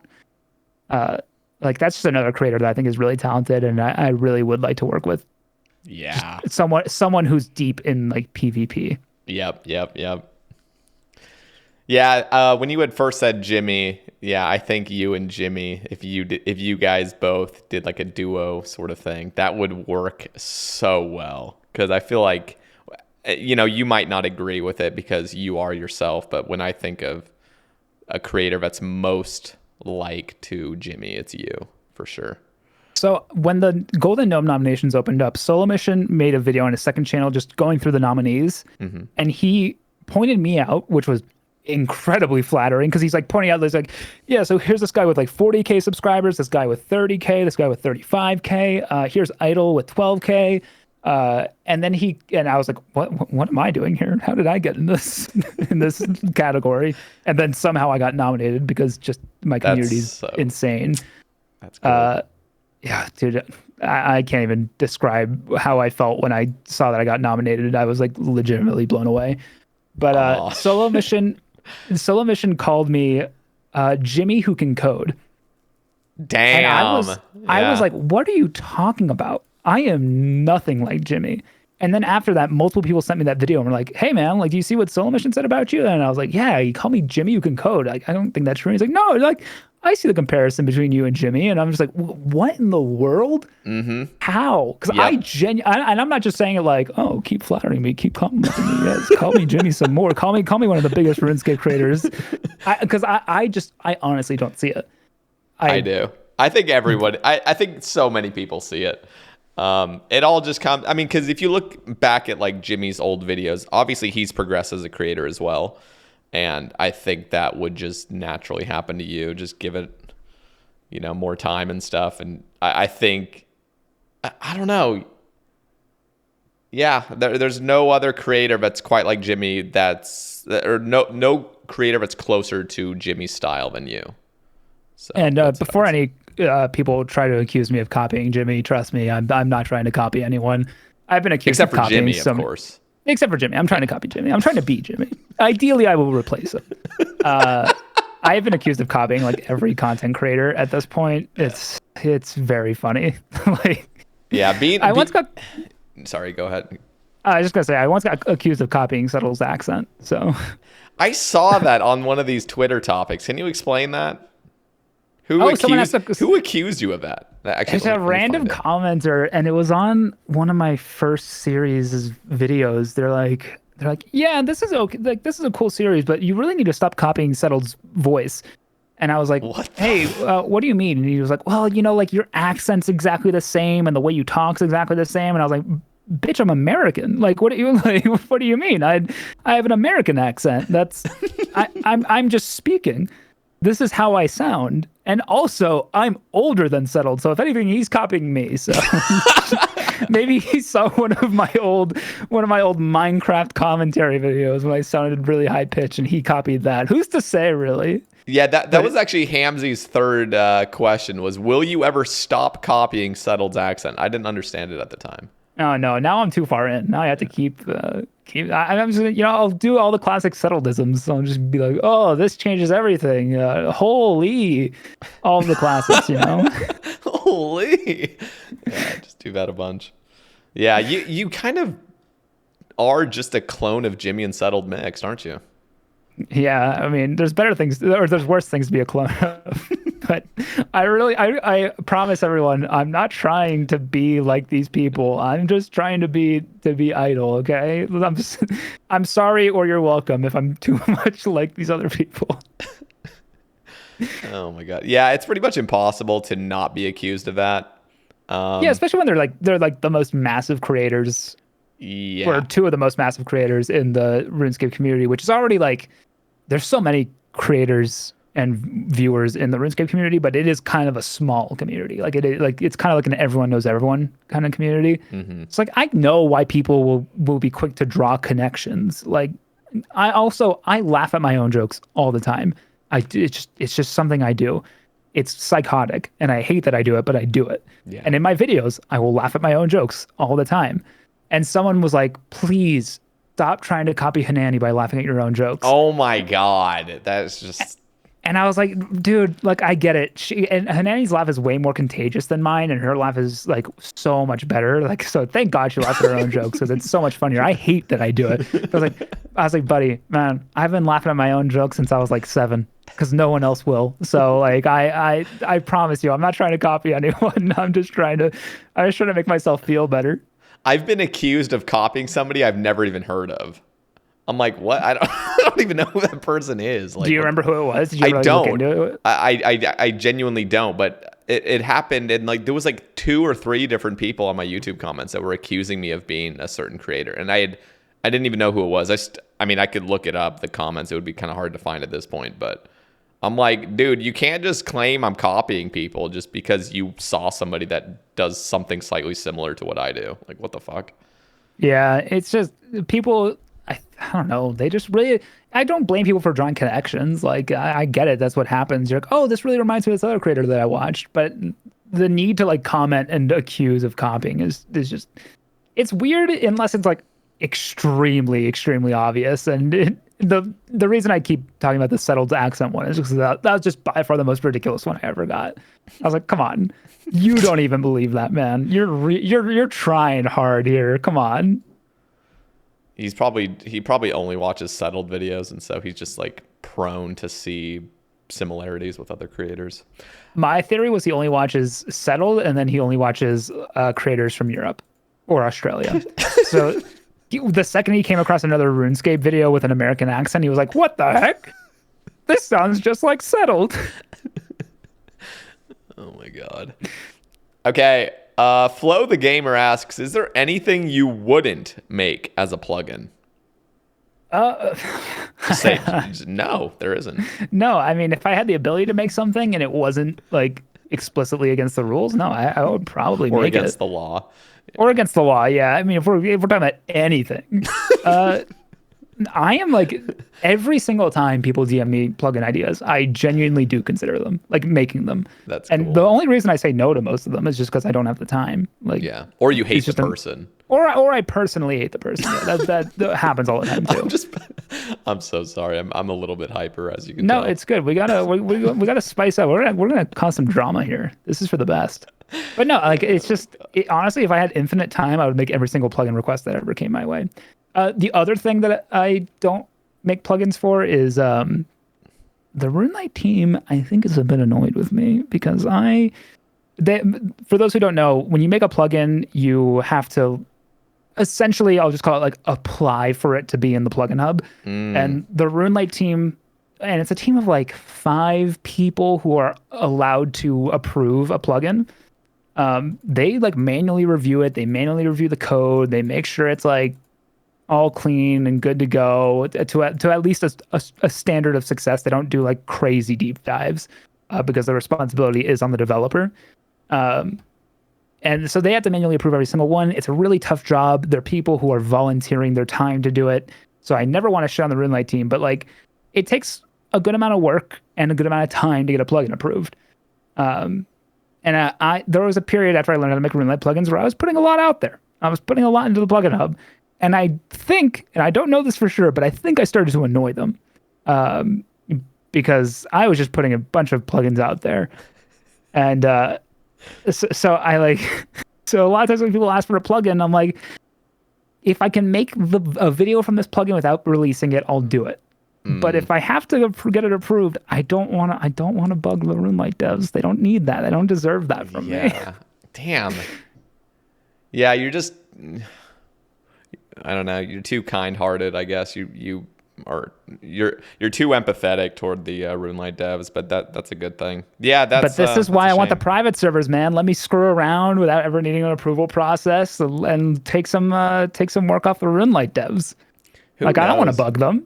They don't want to be bugged by useless stuff.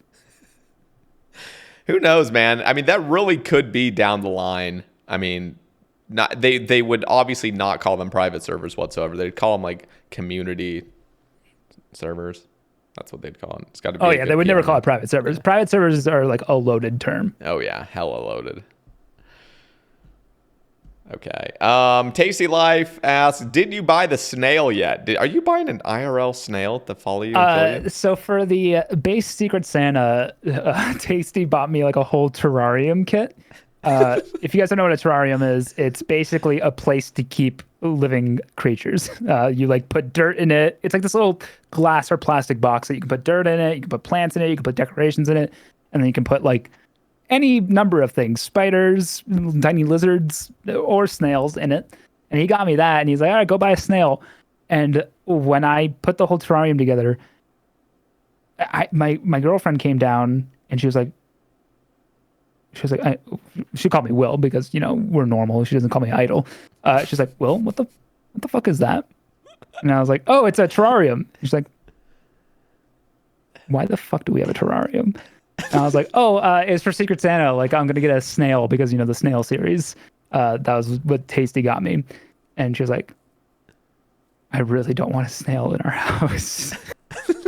And I was like, why not? What's wrong with snails? Snails are great. And she's like, please. I really don't want a snail in our house. Just please don't get a snail.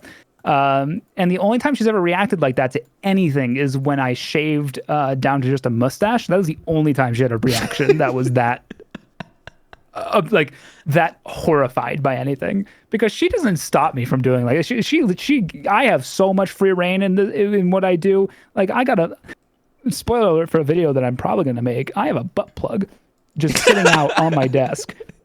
And she's totally cool with that. She's like, yeah, you don't have to hide that. It doesn't matter if we have guests over and they see the butt plug on your desk. Like, that's work. That's a tax write-off. But for the snail, she's just so horrified by the idea that I was like, okay, maybe I can't get a snail. Maybe I need to figure something else out. So I don't want anyone to get the wrong impression. Like, it's like, oh, I can't do anything. Oh, the old ball and chain. Like, no, like I do so much bullshit that I feel like the least I can do is like maybe not introduce a snail if she really doesn't want one in the house. She just really has a thing for butt plugs, though. Yeah, no, we're just all into butt plugs. I mean, how could you not be? Okay, you know what? Tedious asks this. This is not me asking. Tedious asks, opinion on women. Love them. He's trying to bait me here. He's trying to bait me into saying something, and it's just not going to work. And it ain't going to work, pal. Blanket statement, all women are great. Now, the comments can point out women who aren't great, but you know what? I'm not going to play that game. All women are great. Hell yeah. Tedious, sit the fuck down. All right.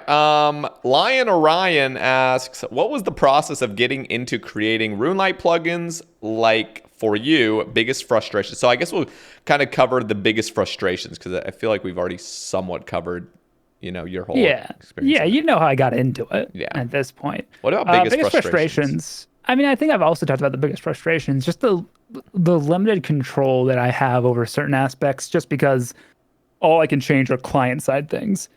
Like, I can't change what actually happens to your character. Mm-hmm. And that's, I think, just those restrictions are really annoying. But at the same time, like the restrictions kind of force creativity. There's a saying about that, I'm sure. So I don't know what it is, but it's something about restrictions breeding creativity. And I think that's true, where I have to find creative solutions to get like my ideas across. But frankly, screw the restrictions. Jagex, OSRS private servers, baby. Let's do it. Okay. Yeah, that is kind of a little bit of, I don't know, a little bit frustrating that you can't just do something. Would there ever be a chance that Jagex would allow you to No. make some big, or No. like, what's the limit? So has Jagex already put on, like, I don't know, is Runelite as far progressed as it ever could be where it comes to limitations, or do you think Jagex could actually give you a few more tools? The limitations will always be just things that happen on the client side. Okay. The second you start sending messages to the server that aren't legitimate inputs, like fake clicks or fake data about, I don't know, like if my hit points change, like that, if I start sending fake data to the server, like at that point, you've crossed the line into cheating, or at least opening up the possibility of cheating. I see. And that just, it can never happen. Like that, like think about, remember when OS Buddy made that thing where you can just left click the chaos altar and it'll sacrifice a bone for you? Yep. That is sending fake messages to the server, because that's sending a fake message of you clicking the bone and then clicking the altar, and it's sending them both at once. That's cheating. That's not allowed. You're not allowed to send fake messages to the server. And it's just never going to be allowed, because then you are opening up a whole floodgate of illegal plugins that do things. And Jagex doesn't want to have to moderate that. The Runelite team doesn't want to have to moderate that. It causes this whole can of worms. So the only way it's ever possible is in these like little private server instances, if those ever came out. But if you do it in the main game, it's just not feasible for them to do it. And I'm completely on their side with that. I see. Okay, Omega Onion asks, if Jagex did give you a private world / server, what is the first thing you would do with it? First thing I would do, I would probably make a group Snailman video where the snail actually kills you. That would be my first priority. You should make an anti-snail mode where you are the snail and you're chasing down a... Yeah, see, well, that's where the idea came from. That was the original idea. Was someone just chasing me down? I was like, oh, what if I made a Runelite plugin? That would be interesting. But yeah, like something like that where there's 3 people and one person is just hunting all of them down, and if they just touch them, like if they trade them or something, the person instantly dies. Like, that might sound like something you don't need a private server for, but the way I envision it is like you have a list of tasks. Like every player has a list of tasks, and you all start as level 3 accounts. You have 10x XP. And you have to train your skills to complete the tasks while the person is hunting you down. Like that's how I envision it, which just isn't really possible without a private server. Or maybe you could do it on Deadman or something, but it's a whole, at that point you're interacting with other players and it muddies the waters a little bit. There's a whole infinite set of ideas I could come up with, trust me. I would love to see that. God damn it. Now I actually want private servers. I'm gonna slowly cause the extreme private server movement to grow from this podcast alone. Thing is like there really was a lot of okay, so I've never played a private server. I didn't even play from years 2008 until 2015. So like I wasn't even in that era to play private servers. But yeah, there seems to be like a really bad reputation for them for probably good reason. I mean, again, Yeah. I've never played them, but I played one in like 2008, I think, and it was not a good experience. And also, allegedly, I didn't actually do it, so don't ban me. I am never going to advocate for people who play private servers, because most of them, just from a playability standpoint, they suck, and from another standpoint, it's stealing assets from Jagex. So you shouldn't even be playing them regardless. So I don't want anyone to be confused that I'm like advocating for people to start private servers or to play private servers. Like, no, the only situation I want them in is if Jagex puts them out. yeah. Okay, Hannity wants to know, well, she just asks, No, naked no, mod? no, no, no, no, no, no, no, no, no, no, no, Naked no, mod. no, no, no, no, no, no, no, no, no, no, nope, nope, nope. nude mod. No. Wait, okay. I will address naked mod really quickly. Naked mod is an idea. When I put out a tweet for a video where I said, "Give me your terrible Runelite plugin ideas and I'll make them," and then I made a video out of it. Hanani commented naked mod on that, and it has become a running joke because I immediately said no to it. That she just always wants me to make naked mod, and it's legit like just not really possible with Runelite as it is right now. Because one thing you can't do with Runelite is import your own models, which I wish you could. I think you might be able to do it with like some like changing the lighting on models, because you can change that with Runelite. It's so complicated.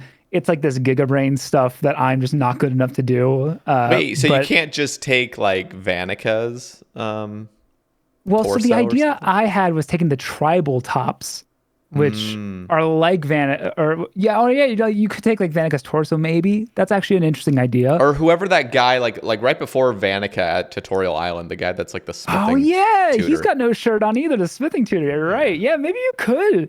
Oh, damn, no. Hold on. Cut that. No, so yeah, anyway, it's impossible. And yeah, it just can't be done. Just cannot be done. So. Okay, well, Hannity, there's your answer. I'm sorry. Cannot be done yet. Cannot be done. Okay, so I want to ask, what is like, I guess the average day for Idyl? You know, just like average day, you wake up. What time do you wake up, and what do you do with yourself? Not everything you do with yourself, but you know. All right, here's the play-by-play for my mornings. I get up at like 6:30. Yeah. So I was talking to someone about this yesterday, and they're like, "You have the most fucked sleeping schedule for someone who does content creation." And I was like, "What do you mean?" They're like, "Well, you get up in the morning." And I was like, it's funny because for YouTube, I haven't found that that's as true, but for streaming, it's absolutely true. Like all my streamer friends would like wake up at like 1 or something. Yep. But I it's just a holdover from when I used to work like a real job.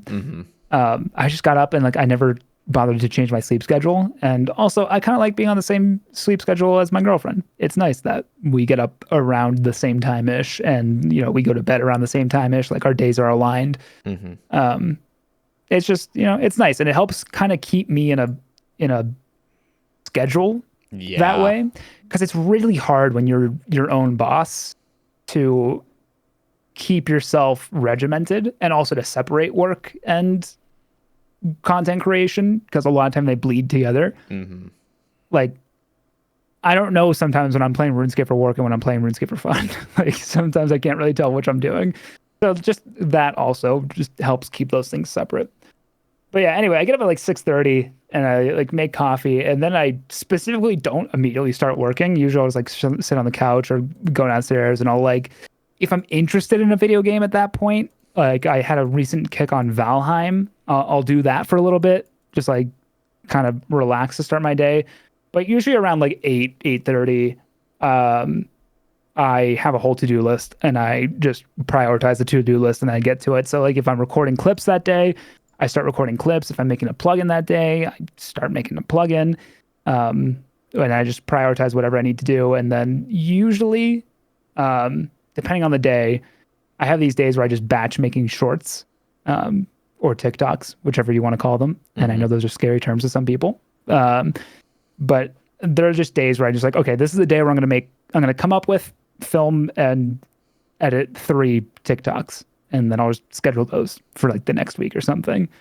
So like every day's a little bit different in what I'm actually doing, but the schedule is pretty much the same, where I wake up, I chill in the morning. I try not to just dive straight in, and then I'll like work for like 10 to 12 hours, and then I'll do something else.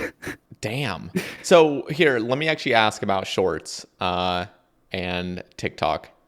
So YouTube shorts just finally were able to become monetized last month, and I've never made a short. So I'm curious, just from your perspective, what do shorts offer for a channel, like growth wise, and what does it offer like revenue wise? Because I literally am completely out of the loop with it, and I wonder if it's a good thing that most YouTubers should be taking advantage of. Yeah, I mean, I'm hesitant to say you should do anything. I don't think I'm nearly experienced enough at YouTube to be out here spitting advice like, if you're not making shorts, you're wasting your channel's potential. Um, But you I'll do tell feel you, that way. yeah, but like, fuck you if you don't make shorts. Like, I literally won't even talk to you. I love shorts and TikToks for one specific reason. It's not the reason I think most people make them. I think a lot of people make them as a way to turn their long form content into short form content that can maybe see a wider audience and potentially bring people to their longer form stuff. So like maybe you'll take a clip you thought was really funny from your last video and you'll put it out there. And I think that's great. I think that's awesome. You're getting your stuff in front of more eyeballs, and that's always a good thing. What I really love about it is it's such a free area to experiment with stuff. Like I can upload a skit if I want to make a skit, which I just don't do long form skits. So it's cool that I can do that in a short. And if it doesn't work, it's fine. People don't, if it doesn't work, no one saw it. The algorithm doesn't give a shit. Like it's cool. I move on. If I come up with a plugin idea, but it's not a full video, it's just a really funny plugin, I'll make it really quickly. I'll make a short out of it. Maybe I'll make a couple of shorts out of it and I'll upload them. And it's just a way for me to like still get these smaller ideas out there and get the satisfaction of making them without having to put a whole video's backing behind them. So it's a really great place to experiment. That's why I like them a lot. What has been your best experience with shorts? Like, have you had any like pop off? Like, I don't know even how the recommended. Yeah, things I have a TikTok with like 800,000 views, or maybe it's at 1 million now. And it was a day in the life of a RuneScape player. And that one was just like, it was like a stupid skit that I came up with. And I came up with it and I filmed it in like 5 minutes. And then the editing was just stitching clips together. And it was just like dumb jokes like, I don't shower. It's 2:30 and I woke up early today. Like stuff like that, like kind of lame jokes. Yeah. And it just popped off, and it did all right on YouTube Shorts. What I found is usually if it pops off on TikTok, it won't pop off on YouTube, and if it pops off on YouTube, it won't pop off on TikTok. I don't really know why, but that's the world we live in. So I need to ask. So if I believe TikTok pays their creators now, right? Is that the case? It depends. Okay, it's bad. It's rough. TikTok monetization is like silly. Is YouTube's better? YouTube Shorts?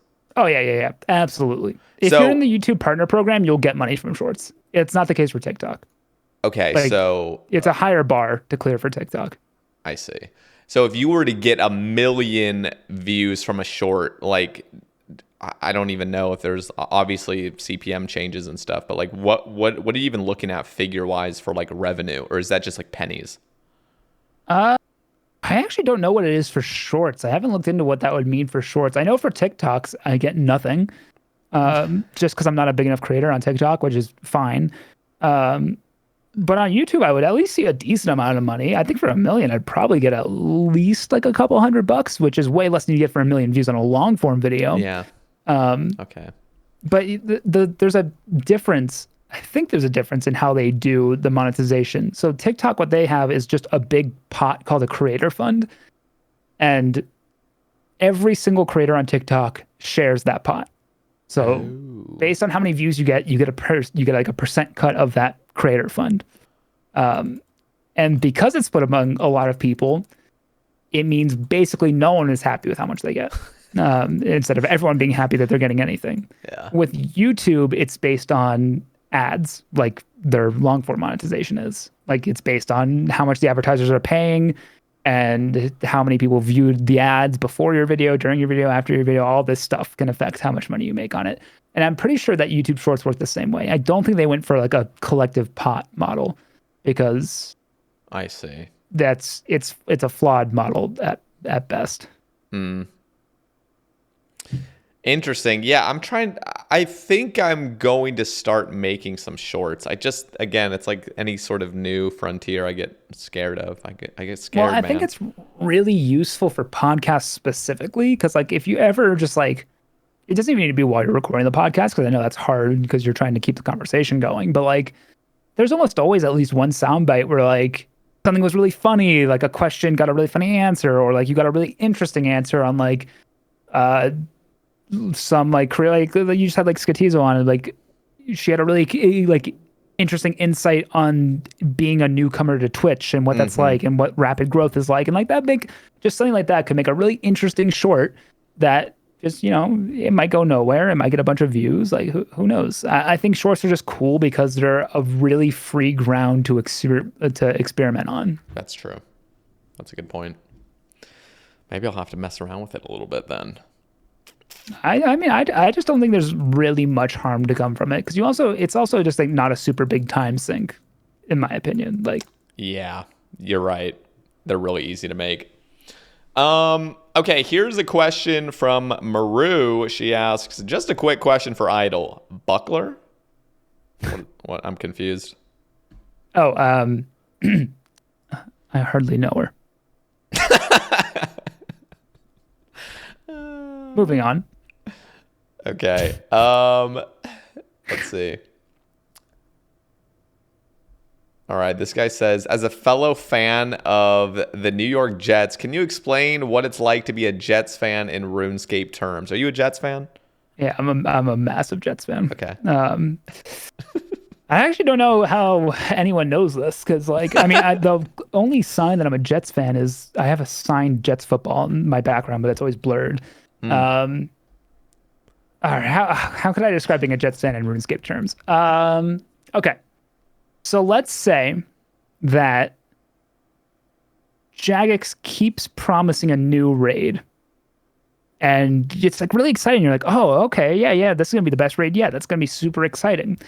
And you keep hyping it up, and you're like, oh, this is so cool. And then they decide to do something weird. They do a slow rollout, so a few players get to experience it. And you watch a few players experience it, and they're like, yeah, dude, this is so much fun. You gotta try this. And I'm like, oh, yeah. And like Jagex like, hey, next year we're gonna let you in. And you're like, yes, cool. I'm so excited for next year then.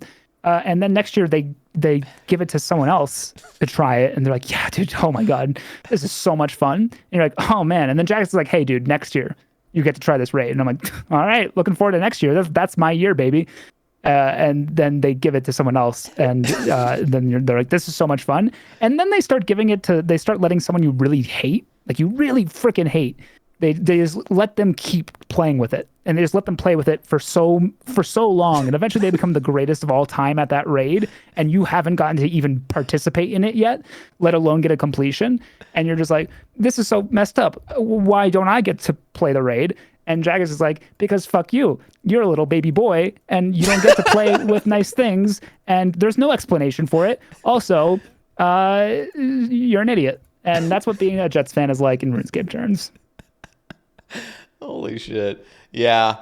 I'm completely out of the loop with anything sports related, so that you painted that perfectly for me. Thank you. Good.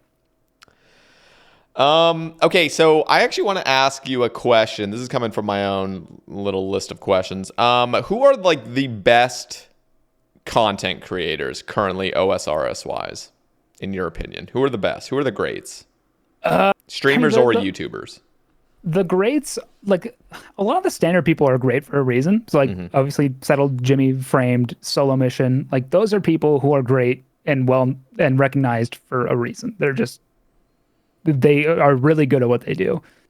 I really, from the streaming perspective, I've always really loved Only Trails. He was like the person who got me interested in streaming.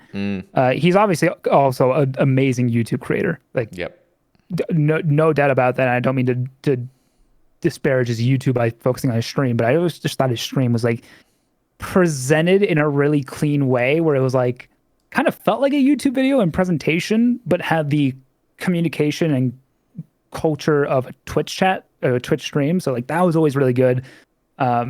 Tedious is the same way, in my opinion, where it feels good to be in there. And like that's kind of the highest compliment I think you can give to a stream. Like it feels good being in there.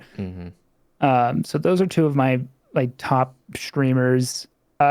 Tasty is, again, like I know I'm just naming another heavy hitter here, but like he really pioneered the idea of doing just random stuff and not necessarily a series, like having variety be an interesting thing for RuneScape content, which is what I do. So I think I owe a lot of that to him. And let me just think of one person who's not super well known who I think deserves. Yeah, that was going to be my other question too, is like who who are the ones that are unknown that you see having a ton of potential? I mean, Jeoparite's not nearly unknown, but Dude, I love Jeoparite. I've never seen his videos yet, and I need to check those out because he is probably the only true Snowflake series that I still treat as like I cannot miss this when he uploads. It's like he's the only one. So Jeoparite's way up there for me. That's cool. Do you know Spoop? I've heard of that name. Spoop. Let me pull this out. He has a series called, I don't actually know what it's called, but his dad plays RuneScape. And I remember seeing it and thinking, this is going to be lame. This guy is just using his dad for views, and that's cringe. And it's not going to be entertaining. And then it was super entertaining. It's edited extremely well. I think he works with ChemQ on some stuff. So I think he's actually just a really good editor. But just the vibe of the series, like his dad's like past Dragon Slayer now. Like his dad's made a lot of progress. What's really cool about that series is the dad is so clearly into it. Like it's not like a held at gunpoint, like, I made my girlfriend name the skills, but she doesn't know what they are. And it's like, okay, she's not interested in being there. Like this dad was clearly like, he's just as into this idea as Spoop is, and then it's just presented really well. It's and he's only, I don't know how many subscribers he has. I think he only has I think he's under 5K still, maybe, which is criminally underrated. Like really, really good, clean content. So that's my guy. That's my underrated person, I would say. That's cool. Yeah, there are so many content creators I need to start like actively hunting down almost, because I swear there are so many. It's the YouTube scene mainly, because I feel like I know most people on Twitch, but when it comes to YouTube, I still feel like I'm just scratching the surface of checking out people's content. Because whenever I see those nominations and stuff, I generally only know about like 50% of the names on there, or at least are familiar enough with them. I agree entirely that the YouTube scene is just stats, because now I'm just thinking of people who I didn't name, and like also it's hard because I'm friends with a lot of these people, and I'm like, I don't mean to be like, if I didn't mention you and you're listening to this part, I genuinely probably think you're an amazing creator. There's just so many that I can't remember them all on the spot. Like it's literally impossible, and that's why again I can't believe I got nominated for Best New Creator when like there's people like Zazed or Alonescape or like Frosty Bard, like all these great, unbelievable creators who didn't get nominated, and not because they are bad, just because there's literally too many people to choose from. It's like I can't describe how humbling it is to be nominated, not because it's like, hey, thanks, I love being top 4 and recognized here. It's actually just, it's more so because of the people who I'm up against and who I was up against to get to the top 4. Like it wouldn't mean anything if it was me going up against like no one else. Like then it wouldn't mean anything. It's because I'm going up against, I think, the best wave of content creators that RuneScape has seen in a long time. That's so cool. I'm so happy that you got nominated. I'll be for real. Like that, you definitely deserve that.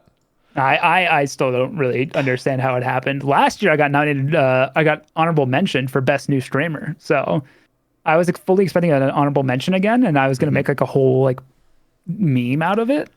I was going to be like, haha, I'm honorable mention guy. But so those plans got foiled. What happens when you win? I'm saying when you win, because I think you have a great chance of actually getting the Golden Gnome. I honestly think, I think what's cool about this category is like there's no one I could be mad about winning. Like there's no way to be upset about it. Like, oh, Reese won, no way. Oh, screw that guy. No, like Reese totally deserves it. Hebox, obviously, I mean, that goes without saying. Like I feel so bad because in the video I never had mentioned I was going to be voting for Hebox. I love that guy to death, and I think he does deserve, some wins. But it's just like you just slightly pulled over him, and I feel horrible. I even commented. I was going to be on the. Yeah, I think it's because I was going to be on this cast the day after, but it's fine. I'll take whatever wins I can get. If I hadn't said your name, you'd have just been like, "Oh, I'm sick." All of a sudden. Sorry, man. Oh man, I'm sorry. I guess I'm allergic to assholes. No, but I really like, do think you have a great chance of winning. So if I won, that would be amazing. But mostly because, like, 12 years ago when the Golden Gnome started, I remember making a skit that I wanted to win Best Video. Mm-hmm. It was a bad skit. It was not good. It was just not good. And I was definitely past the age of making content as bad as that was, but where like it was just like cute. Like you know, like you're young and you make bad stuff, it's cute, but when you're old and you make bad stuff, it's sad. Yeah. I think I was into that territory at that, at that God. point. But like it was just something I really wanted, and like I understand how silly it is to like put any amount of worth into just an award that is really just, it's a popularity contest. Like, I don't mean that disparagingly to people who win it or who got nominated or didn't get nominated. Like, it is like, it's based on just pure votes. Mm-hmm. It's the definition of a popularity contest. So I understand how silly it is for me to put any worth into that. But I think just because it's been such a long standing goal for me to even be nominated, like, just, we all play RuneScape. We know how it feels to accomplish a goal. Like, it feels fucking amazing. And like I don't really feel bad about saying that it feels fucking amazing to be nominated. And if it won, it would feel amazing to win. And I also hope they let me make a speech, because I'm going to make the best acceptance speech of all time. And and it's just going to be sad when I write it all out and then I have to crumple it up and be like, oh, I can't believe Jeopardy beat me. Oh God. Yeah. It kind of is just a shame that there's no physical Rune Fest for these things, because like that would just be so much more special. You know what I mean? It would be. And I honestly, I would love to be there with everyone who's nominated and all the content creators just in general, just because like That'd be so good. it's so much fun to talk to other content creators.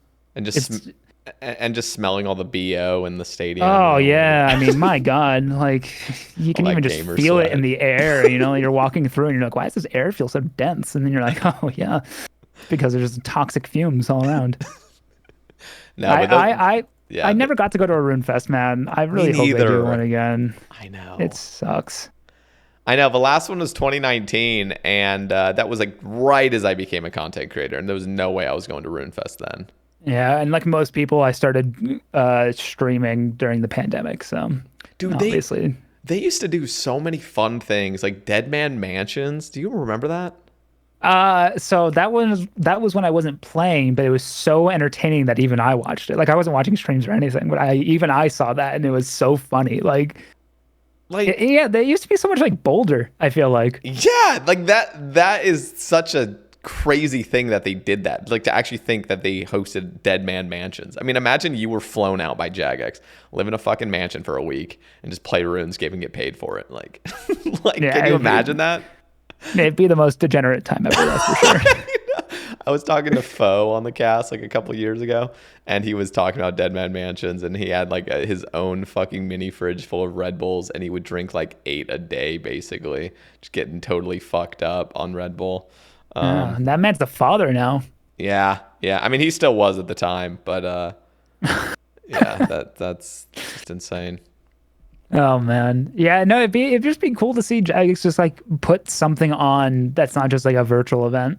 I know. I mean, like I like they do a lot of good work, but just like that's what I'm holding on to hope for the like upcoming years, because eventually they're gonna start hosting Rune Fests again, and yeah, I really hope they start doing really fun things like that, like just getting the community together, doing things like Dead Man Mansions and not we Dead talk Man about Mansions, like but things like that. Yeah. we talk about like ways to extend the lifespan of the game and stuff like that. It's not even a content thing. Like stuff like that extends the longevity of the game. Like Yep. the game will last as long as there's a community, and anything you do to build or solidify the community only expands the lifespan. Mm-hmm. Amen to that. Yeah. So here, I have a question for you. If you had an audience the size of like Settled, on YouTube. So let's just say you've made it, okay? Yeah. And your audience loves everything you put out. What would be a video or series that you would like to make if it wasn't so heavily dependent on like, I don't know, trying to grow a YouTube, but you're already established? Do you have an idea of something like you would absolutely just love to make out of the love and passion for it? Huh. Not so. This is a lame answer because like my answer is not really. Like I will make something as long as I think it'll be entertaining enough, and like, and that's not in terms of like, oh well, is this really gonna get enough views? Oh, is this really gonna grow like my subscriber count enough? Like that's not how I think about it. I just think about it like, will this be entertaining enough? Like, will I be entertained making it? And that's the only case in which I'll make it. So like, the size of my audience never really affects the ideas.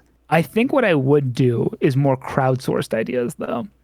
Like I had a lot of fun when I had just a bunch of people DM me or reply to a tweet with their terrible plugin ideas. That was so much fun. And that was only possible because I had a somewhat decent sized audience at the time. So like maybe an idea that's hinged off of the audience more so. Like if you know Jack's films, he's like a ancient YouTuber at this point, but he has this like Yesterday I Asked You series. So like something like that where he just has like it's like user generated content but for his YouTube channel. Like I would love to do something like that where it's based off of audience feedback or input or something like that. Where like getting a bunch of voices in there makes for a really funny video. Yeah. Well, that's a good way to look at it. I'm glad that you do it that way. It's never been about the audience size. I just wonder because Settled has that goal, you know, when he hits 1 million YouTube subs, he has that crazy masochistic sadist mode that he's going to be making. Yeah, but that's Settled, you know. He's just always got the freaking masochistic thing up his sleeve, I feel like. Do you know any do you have any guesses as to what that is, his idea? Because he hasn't shared it with anybody, apparently. No, I have no idea. Because honestly, I would have thought the one inventory slot was something like that. But if one inventory slot, because he mentioned that one inventory slot was neck and neck with McTile. And to me, one inventory slot is so much more masochistic than McTile by a long shot. So the fact that that wasn't even like, I guess, close to his standard of like extreme, like sadist behavior.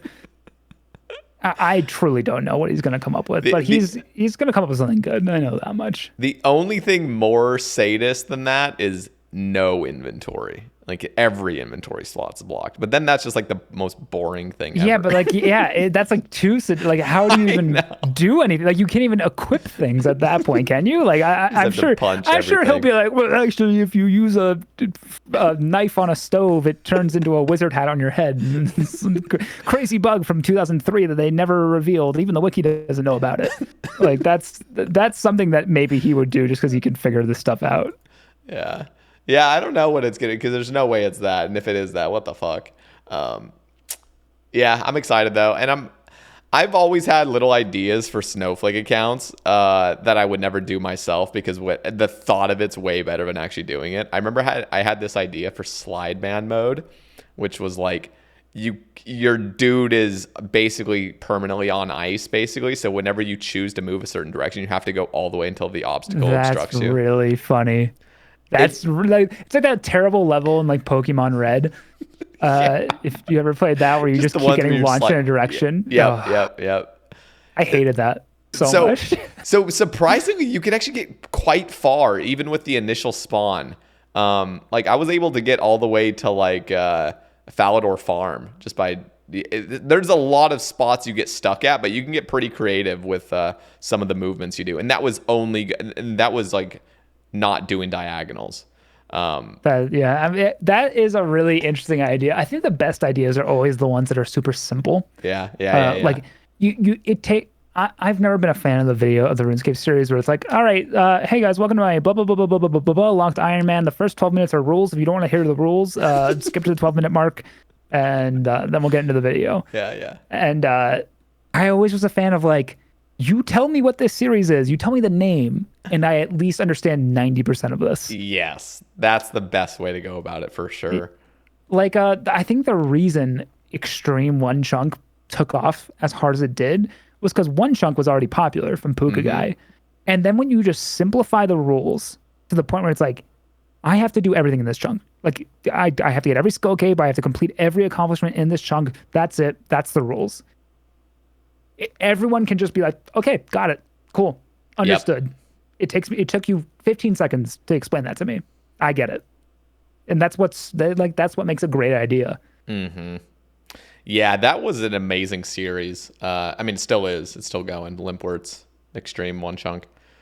Yeah, that's like a unicorn series to me. Like that's up there with like Swampletics and like Yep. like catching lightning in a bottle and just making something massive out of it. Just like It was so simple, like you said. Everyone knows what it is, but just the fact that like one of his first goals was just to commit genocide to 500,000 men and women in Lumbridge. Like Jesus Christ.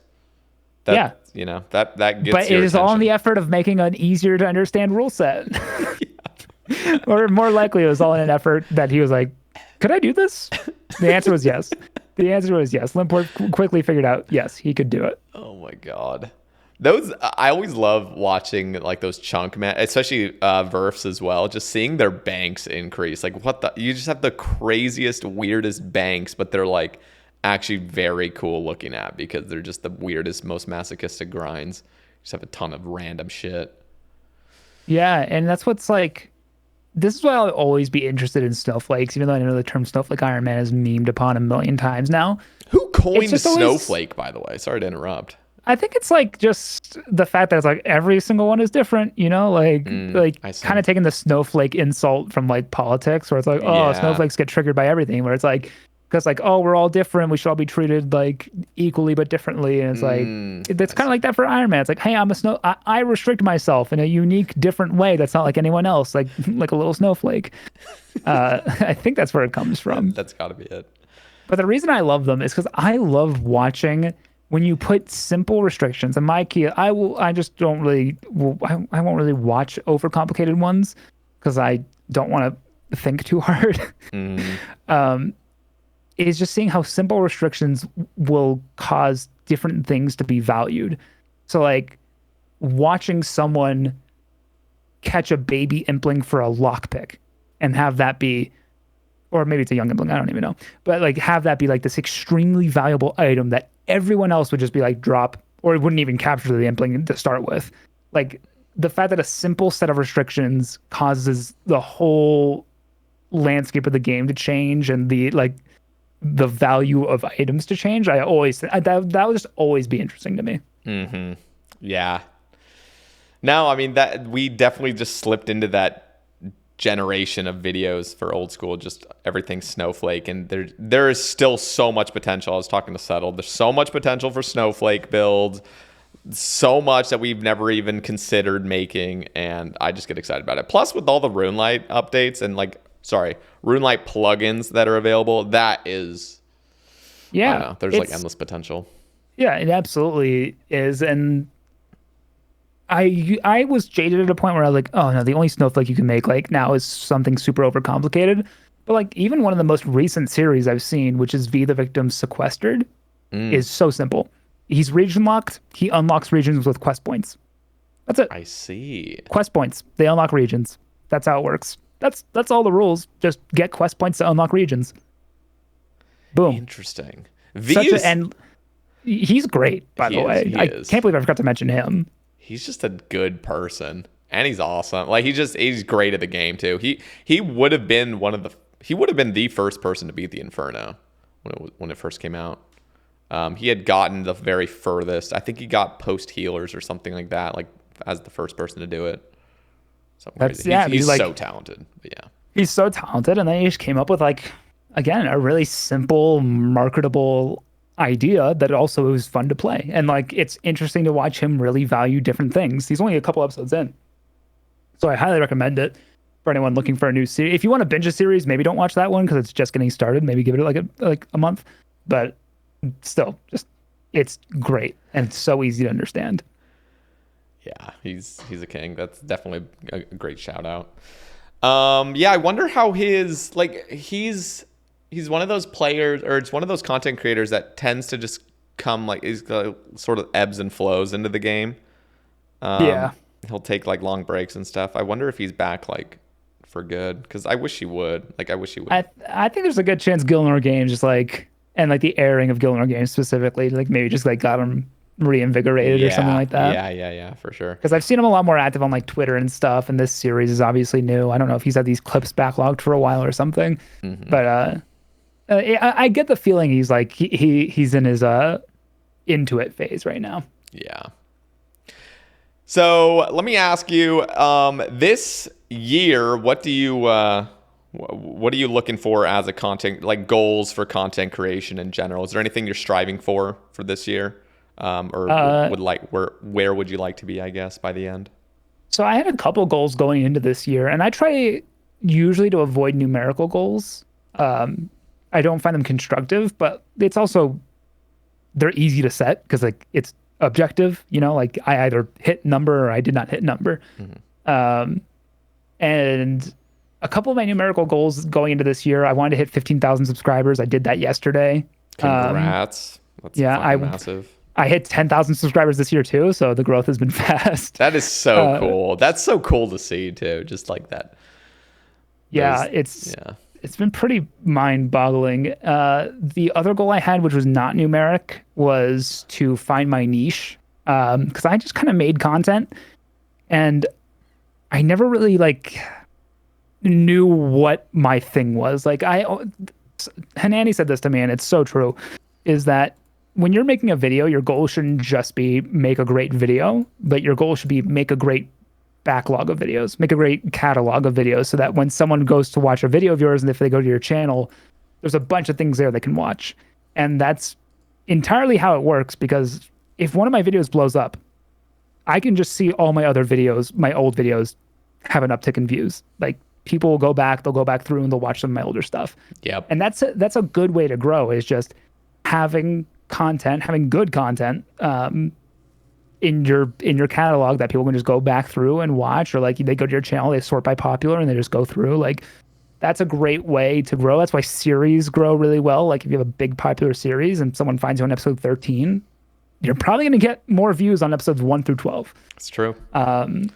So I was really struggling with what do I do? What am I? Like, if someone goes to my YouTube channel or sees a new video from me, what are they expecting to see? And I hadn't really settled on anything, because the only plugin I had ever really made at that point was the Snail Man, and I wasn't really sure, am I the plugin guy? Do I want to be the plugin guy? That's the real question. Do I want to be the plugin guy? And then this year, in mid-January, I uploaded my video of just making a bunch of different plugins, and I was like, and that's when I realized I can be the plugin guy, but really what sets my videos apart is the tone. I'm always going to try and change the game in a weird way, create a weird challenge. It's not necessarily a settled challenge or a Snowflake challenge necessarily, but I will always be modifying, basically modding the game. And that'll always be my thing. Always weird ideas that I hope no one has come up with. And then just when I settle on my tone too, like what I said, where I want my tone to be, I want to be funny to watch. I want people to have fun watching my videos. So when I settled on that after I made that video, it was very relaxing, because then I was it was really easy when I would go through my list of ideas to be oh, okay, I see how I would frame this one. I see how I would implement this one. So that was one of my goals, and I'm very happy to say that I'm getting there. I don't think I'm there yet, but I'm getting there. Yeah. And then the other goal I have is to make a video that has 100,000 views, and that one we're still working on. I think I have one at 90,000. I was gonna say, I thought you had actually a video that was above there. We're close. That one's at 91,000. So it might cry. I uploaded it this year. I wanted it to be a video I upload this year, so it very well could pass that mark, and that'll be another one I finish. But yeah, that's just I just can't really fathom having 100,000 people watch my video. So yeah, that was just one of my goals of that'd be insane, just to have someone have 100,000 people watch my video. That is cool. Yeah, I'm really close to one. I think mine halted right before the 100K mark. It's at 89K, but there's just so many people. You know what I mean? Sometimes it's hard to nuts. Think about. That's what when I think about the fact that if I say 15,000 people are subscribed to me, a lot of people will go, "That's not that many subscribers. That's not that many. That's a good amount, but it's not that many." Mm-hmm. To me, I'm holy fuck, 15,000 people have decided to subscribe, especially in an era on YouTube where subscriptions are just way less important now. The algorithm is way less driven by subscriptions. It's just driven by everything else. So people subscribe less often now, generally. So like when I see 50,000 subscribers, I'm like, wow, people made a pretty active decision to click that subscribe button. That's nuts. And that's why I think anyone with like any amount of subscribers, like you should be like kind of blown away. Like that many people made an active choice to click on your videos, to subscribe to your videos. Like it's, and then I feel like, I owe it to them to make something entertaining, because like you're like backing me right now, basically. And I want to make that worth it for you.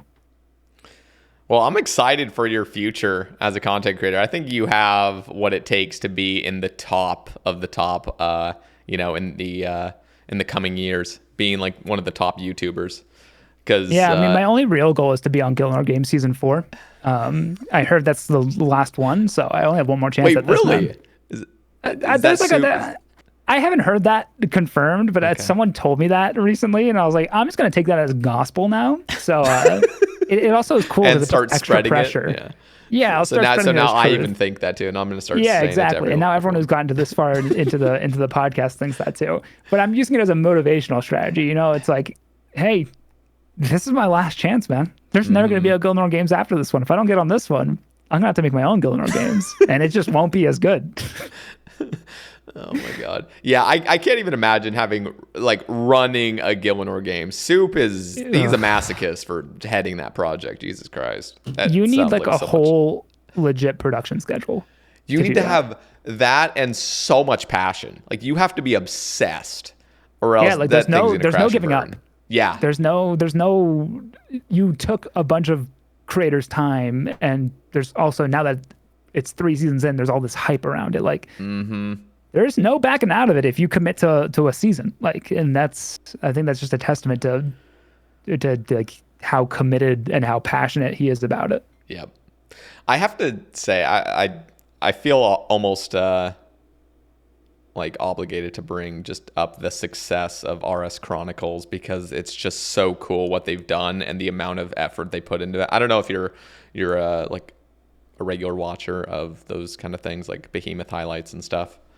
I used to when I streamed more, but yeah, that's now that I'm not streaming as much, it's like I'll click every so often, and I'm a big fan of specifically RS Chronicles, just because I like that there's segments in there where they kind of do a ramble. They do a little ramble, like kind of like a Sae Bae ramble, just about like what's new, like what's coming.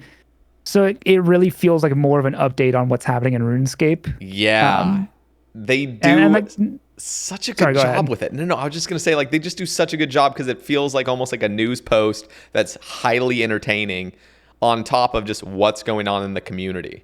It's just fucking awesome, and they are so consistent with it, and it's always quality. I have never once clicked on a video that was just like, oh, you didn't put much effort into this. It's like, Jesus, you're putting in like a full day's work every single time. Like, this is a lot of work. Yeah, and shout out Behemoth, just like, obviously he's not the OG of like daily clip videos, like that has been a thing for a long time, but like really making like the most reliable and most watchable ones for OSRS, at least, like really pioneering that. And I just don't want to take anything away from Behemoth when I compliment RS Chronicles. I don't think there's any beef there, but just in case there is, just like, I doubt there's any beef. I'm on everyone's side. Behemoth is, well, first of all, he is still just absolutely killing it. I mean, like, it's not like his platform was destroyed at all by RS Chronicles. In fact, they're both just doing great. And I think the competition of it also was healthy. It almost like pushes both channels to do better. And Behemoth, you know what definitely happened? Yeah, go for it. Behemoth's thumbnails definitely got better after RS Chronicles started. I know, they are.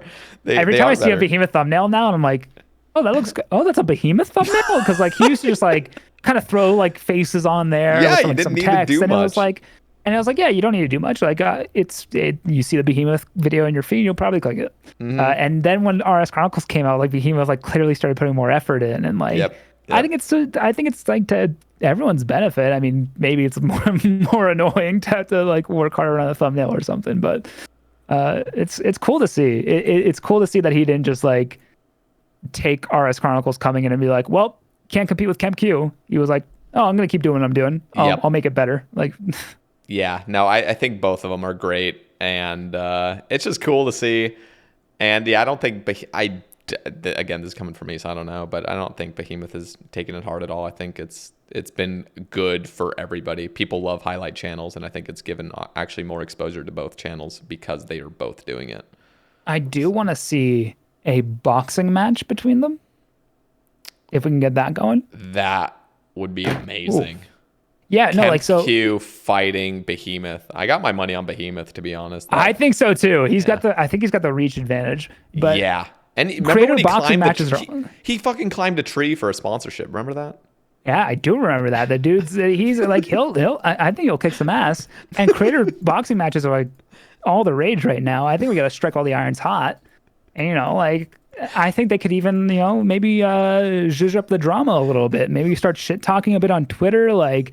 Just like really build it up as like the show match is coming, like get to the weigh-in, like get a little bit frisky in the weigh-in. Like I could really see this exploding into something really good, and then afterwards, just like go back to normal, go back to like not hating each other. We need more drama in OSRs right now. I don't think there's enough drama right now. We got to start fucking starting some shit. I have an issue with OSRS drama, man. What is it?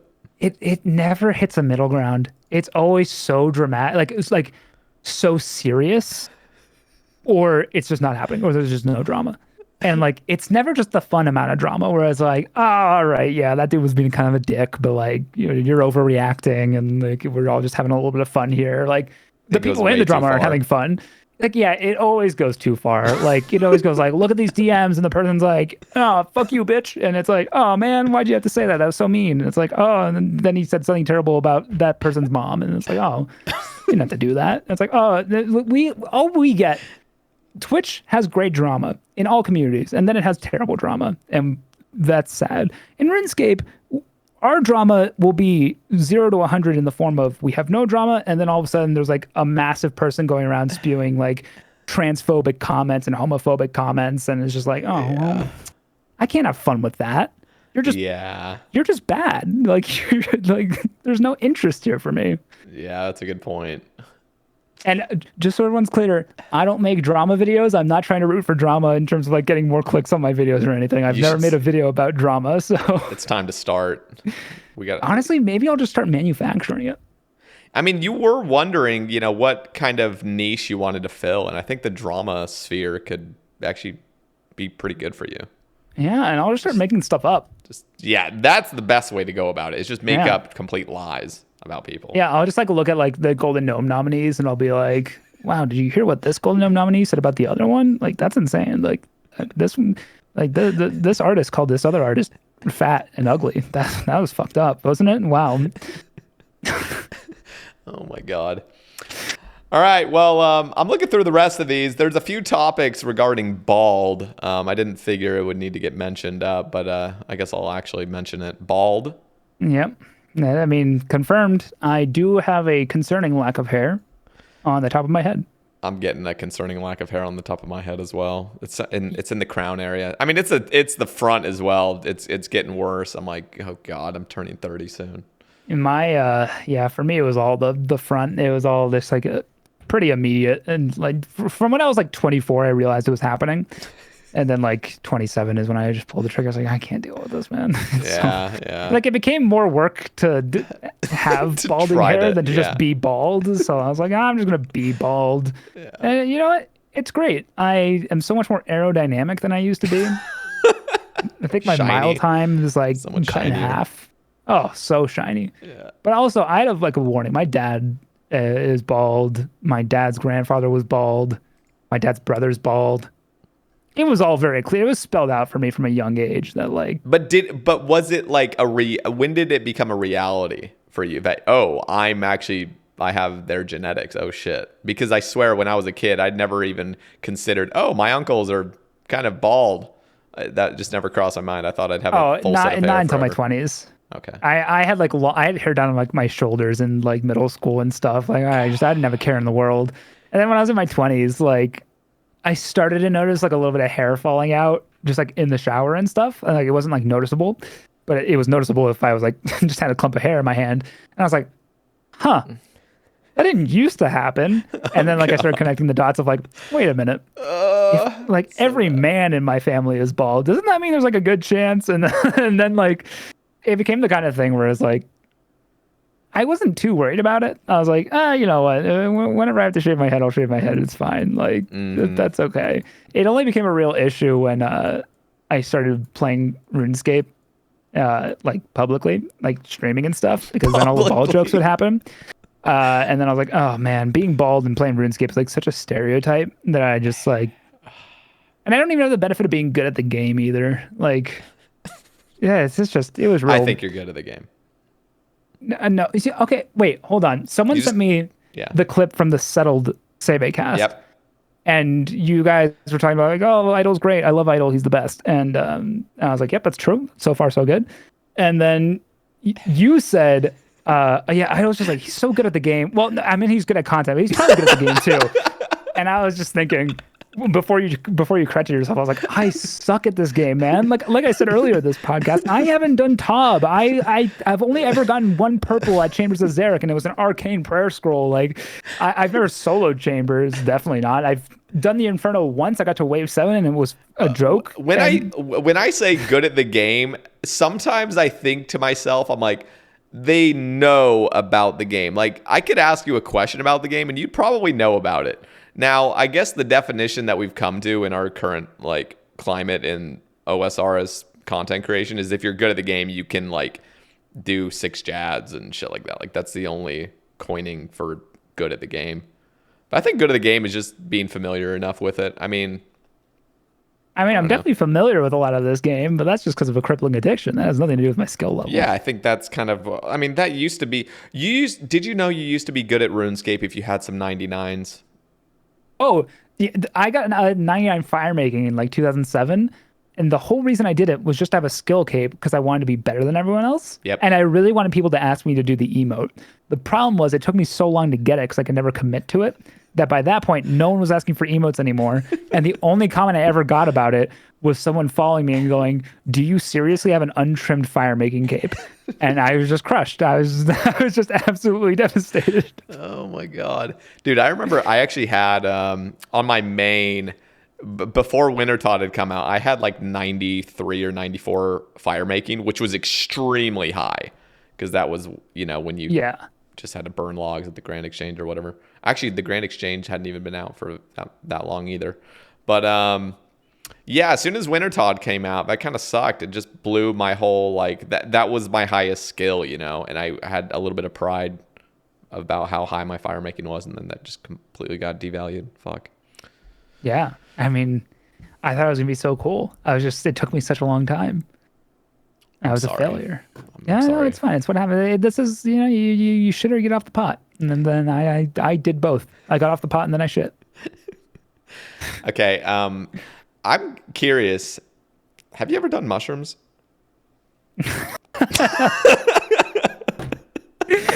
Okay. So when I was telling people I was going to be on this, they're like, oh, you should do mushrooms in preparation.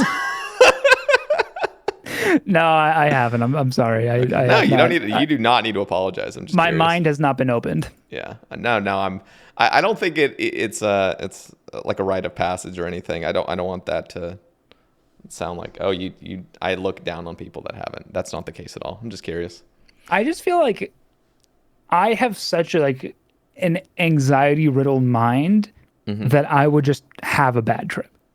Like, that's fair. I think you know yourself more than, you know, anybody else. So I think that's like actually proper precautions to take is like what could happen, you know? I just think my brain would be so worried about having a bad trip that it would make me have a bad trip. Yeah.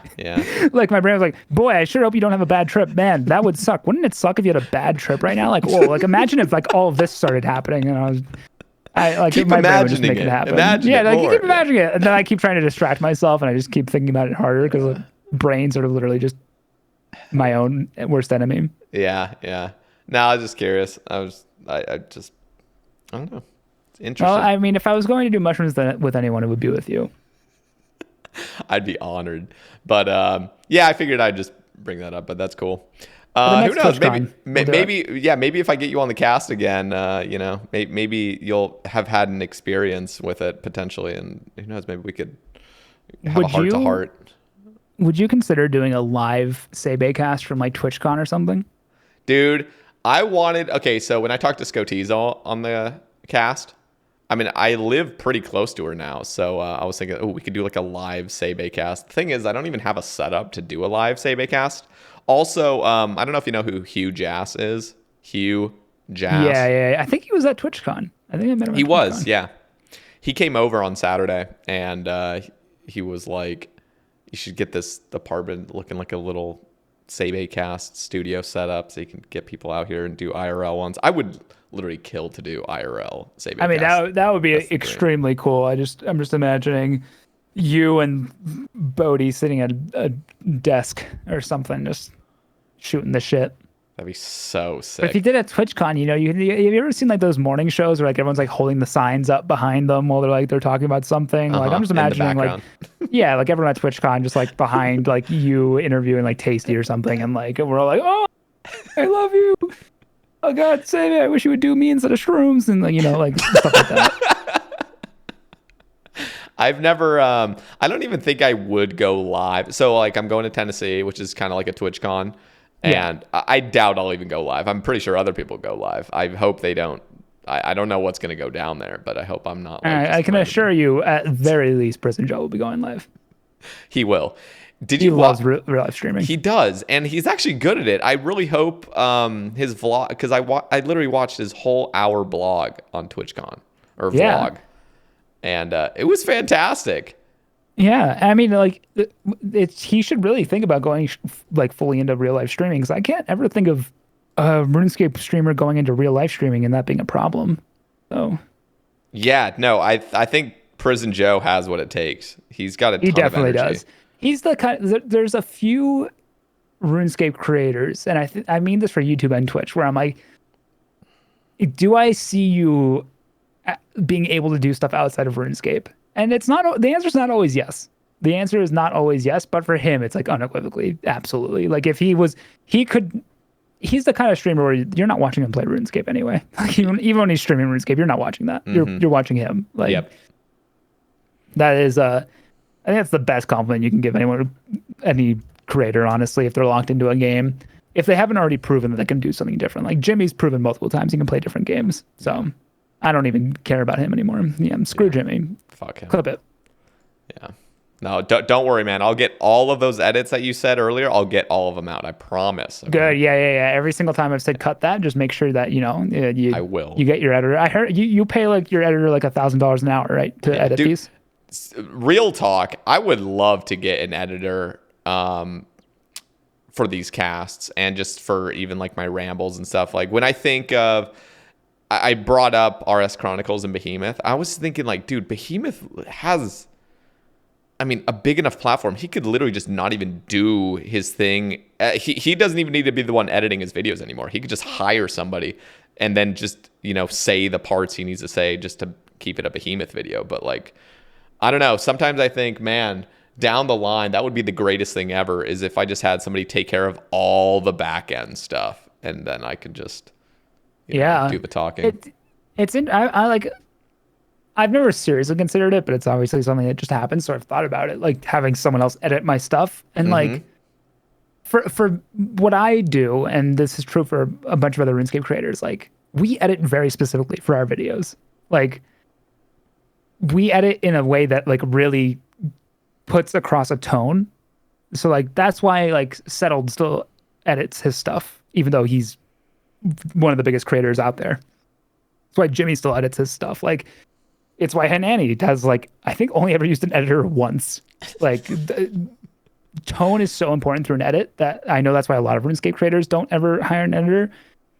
But there's a lot of times where it makes sense to get an editor if the tone isn't what matters, but it's the content that matters. Like, if you really just need to cut together like doing simple edits, like, hey, like let's cut out some of the dead air. Let's cut out some parts where we're kind of just rambling. Like if you need that, it makes total sense to get an editor because at that point, what you want to get across is what you're saying. It's not the edit's not making a tone necessarily. Yep.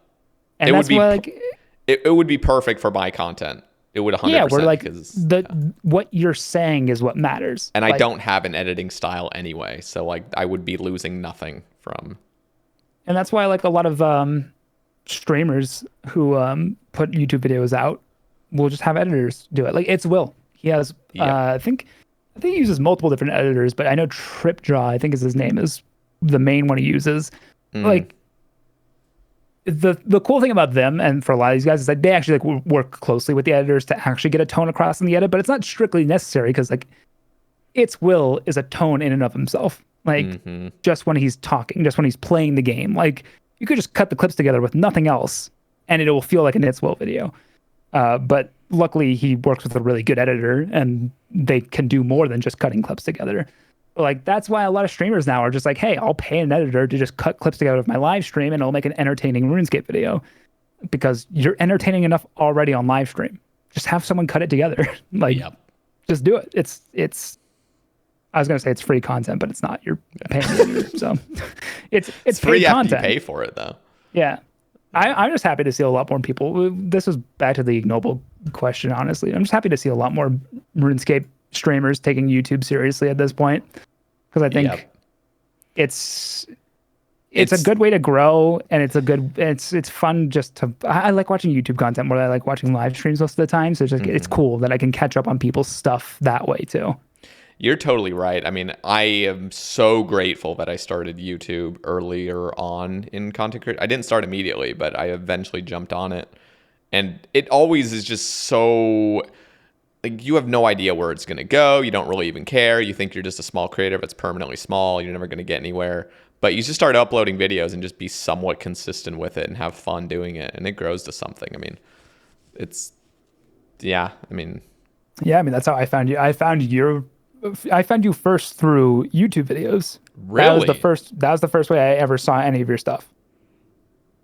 And then that first video made you never want to watch me again. And then I was like, oh God, yuck. Ugh. Awful. Do you remember the first way? Actually, this is a funny story. Do you remember the first way we ever like actually interacted? Let me think about this.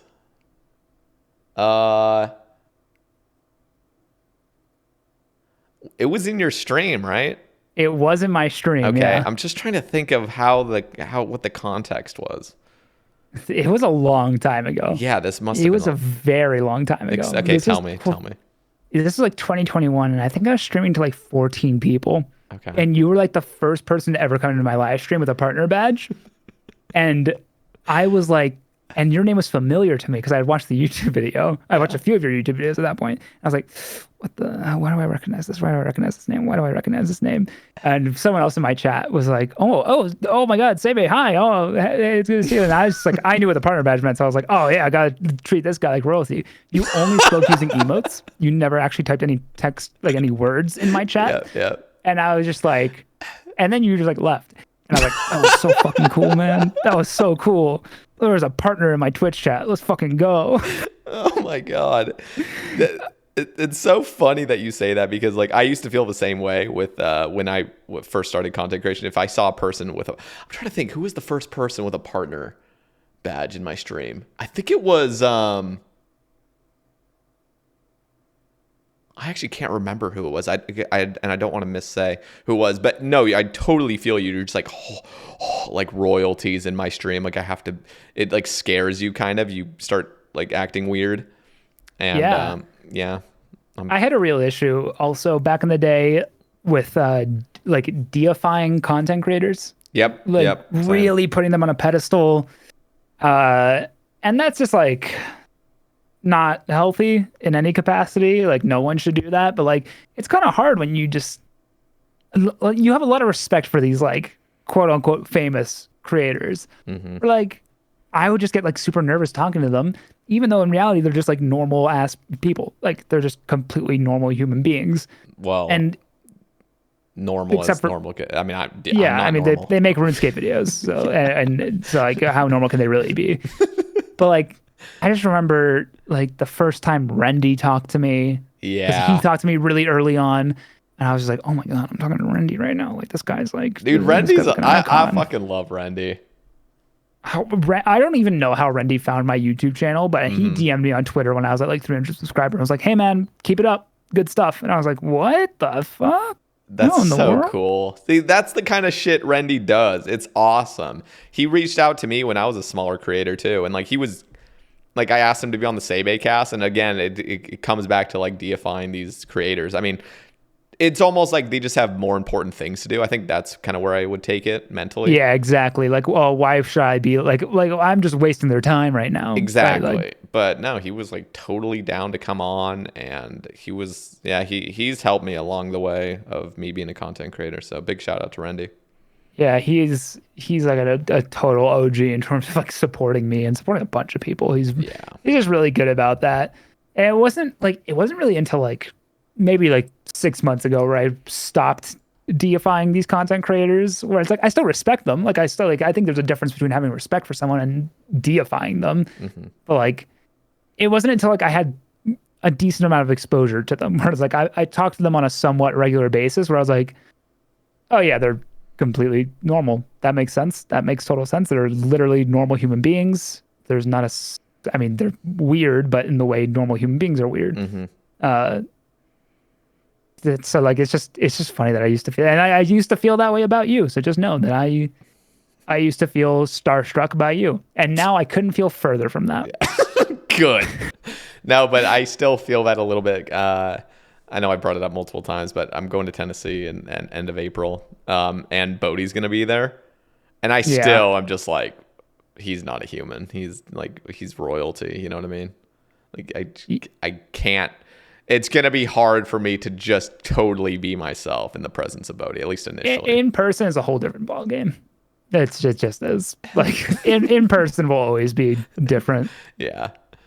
That's how I felt at TwitchCon too. And it was like, that was me meeting people I'd interacted with a bunch already. And I was still nervous. Like, it's just so different. No, I just think about it though. I mean, it's like fucking weird to be able to actually say like I'm going to like hang out with Bodie and people, you know, like big streamers at a house or at TwitchCon or like wherever it would be. But just the fact that like what? Like if I were to have said that 5 years ago, I'd be like, you're smoking crack. Like, what are you talking about? You're going to go hang out with like all the top creators that you love to watch. And so I don't know. I just think it's cool being in this position, and I don't know. It's cool. I think you could agree. Just once you start growing as a content creator and you start, like, for example, the prop hunt thing, like you're in it with Jimmy and things like people you like really look up to. It's just cool to see that just slowly kind of build where you're like, oh, these are not the celebrities I remember. Like we're just kind of friends these guys now. fucking suck. Yeah. These guys are assholes. Yeah. But what was cool about it still though, like, is the reaction of like my friends who don't play RuneScape but who know these creators. Like, well, I remember when Jimmy posted the first video that I was in. Yeah. And I was getting texts from like a few of my friends, and they're like, "Holy shit! You got to play RuneScape with Settled, dude? What was that like? What's he like?" And I was like, "Believe it or not, normal. It was." You should have made up some shit. Yeah. Yeah. Oh man, he was a fucking dick, and he was like, "Only call me Mr. Settled" the whole video, and if you don't, I'm kicking you from the call. But it was still cool because like at that point I wasn't really nervous. Like I wasn't nervous to play prop hunt with them or anything. I was a little bit nervous that the plugin would break, but other than that, but it was still kind of cool. Like I still got to have that effect when my friends were like, "No way, you were in a video with Jimmy," and I was like, "That is so cool." What is the guest you've had on that you were most nervous for before or during recording? That you were just like, oh boy, oh fuck. I would probably still say Bodie. Yeah, that makes sense. Mainly because like when I got Bodie on, it was like months before that, just like a few months, like maybe like 5 or 6 months prior. I got banned in his stream. Yeah, but everyone gets banned in this stream. I know, but he explicitly said like, don't type ha ha, like with the 2 A's, that emote, and I just typed it, and then I got banned, and I was banned for like months. I mean, it sounds like you're asking for it.